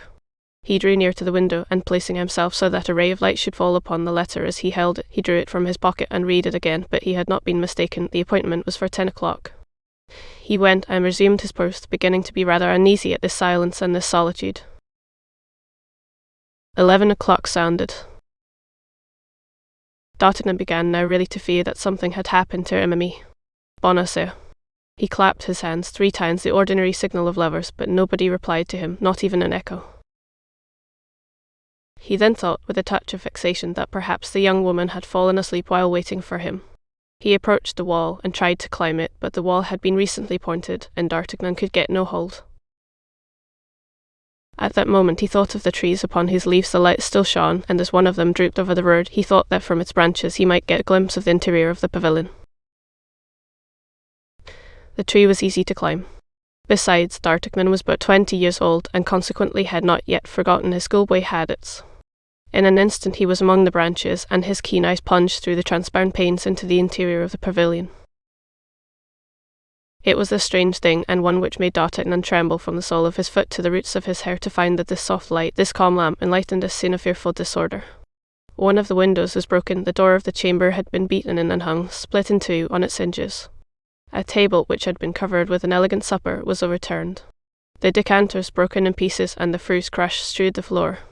Everything in the apartment gave evidence of a violent and desperate struggle. D'Artagnan even fancied he could recognize amid this strange disorder fragments of garments, and some bloody spots staining the cloth and the curtains. He hastened to descend into the street. With a frightful beating at his heart, he wished to see if he could find other traces of violence. The little soft light shone on in the calmness of the night. D'Artagnan then perceived a thing that he had not before remarked, for nothing had led him to the examination that the ground, trampled here and fought there, presented confused traces of men and horses. Besides, the wheels of a carriage, which appeared to have come from Paris, had made a deep impression in the soft earth, which did not extend beyond the pavilion, but turned again toward Paris. At length D'Artagnan, in pursuing his researches, found near the wall a woman's torn glove. This glove, wherever it had not touched the muddy ground, was of a reproachable odour. It was one of those perfumed gloves that lovers like to snatch from a pretty hand. As D'Artagnan pursued his investigations, a more abundant and more icy sweat rolled in large drops from his forehead. His heart was oppressed by a horrible anguish. His respiration was broken and short. And yet he said, to reassure himself, that this pavilion perhaps had nothing in common with enemy. Bonacet that the young woman had made an appointment with him before the pavilion, and not in the pavilion, that she might have been detained in Paris by her duties, or perhaps by the jealousy of her husband. But all these reasons were combated, destroyed, overthrown by that feeling of intimate pain which, on certain occasions, takes possession of our being, and cries to us so as to be understood unmistakably that some great misfortune is hanging over us. Then D'Artagnan became almost wild. He ran along the high road, took the path he had before taken, and reaching the ferry, interrogated the boatman. About 7 o'clock in the evening, the boatman had taken over a young woman, wrapped in a black mantle, who appeared to be very anxious not to be recognized, but entirely on account of her precautions. The boatman had paid more attention to her and discovered that she was young and pretty. There were then, as now, a crowd of young and pretty women who came to St. Cloud, and who had reasons for not being seen, and yet D'Artagnan did not for an instant doubt that it was Emily Bonacieux whom the boatman had noticed. D'Artagnan took advantage of the lamp which burned in the cabin of the ferryman to read the billet of Emily Bonacieux once again, and satisfy himself that he had not been mistaken, that the appointment was at St. Cloud and not elsewhere, before the D'Estrées's pavilion and not in another street. Everything conspired to prove to D'Artagnan that his presentiments had not deceived him, and that a great misfortune had happened. He again ran back to the chateau. It appeared to him that something might have happened at the pavilion in his absence, and that fresh information awaited him. The lane was still deserted, and the same calm soft light shone through the window. D'Artagnan then thought of that cottage, silent and obscure, which had no doubt seen all, and could tell its tale. The gate of the enclosure was shut, but he leaped over the hedge, and in spite of the barking of a chained-up dog, went up to the cabin. No one answered to his first knocking. A silence of death reigned in the cabin as in the pavilion, but as the cabin was his last resource, he knocked again. It soon appeared to him that he heard a slight noise within, a timid noise which seemed to tremble lest it should be heard. Then D'Artagnan ceased knocking, and prayed with an accent so full of anxiety and promises, terror and cajolery, that his voice was of a nature to reassure the most fearful. At length an old, worm-eaten shutter was opened, or rather pushed ajar, but closed again as soon as the light from a miserable lamp which burned in the corner had shone upon the baldric, sword belt, and pistol pommels of D'Artagnan. Nevertheless, rapid as the movement had been, D'Artagnan had had time to get a glimpse of the head of an old man. "In the name of heaven," cried he, "listen to me. I have been waiting for someone who has not come. I am dying with anxiety. Has anything particular happened in the neighbourhood? Speak." The window was again opened slowly, and the same face appeared, only it was now still more pale than before. D'Artagnan related his story simply, with the omission of names. He told how he had a rendezvous with a young woman before that pavilion, and how, not seeing her come, he had climbed the linden tree, and by the light of the lamp had seen the disorder of the chamber. The old man listened attentively, making a sign only that it was all so, and then, when D'Artagnan had ended, he shook his head with an air that announced nothing good. "What do you mean?" cried D'Artagnan. "In the name of heaven, explain yourself." "Oh, monsieur," said the old man, "ask me nothing, for if I dared tell you what I have seen, certainly no good would befall me." "You have then seen something," replied D'Artagnan. "In that case, in the name of heaven," continued he, throwing him a pistol, "tell me what you have seen, and I will pledge you the word of a gentleman that not one of your words shall escape from my heart." End of part 9, approximately 10,000 words. End of chapter narration.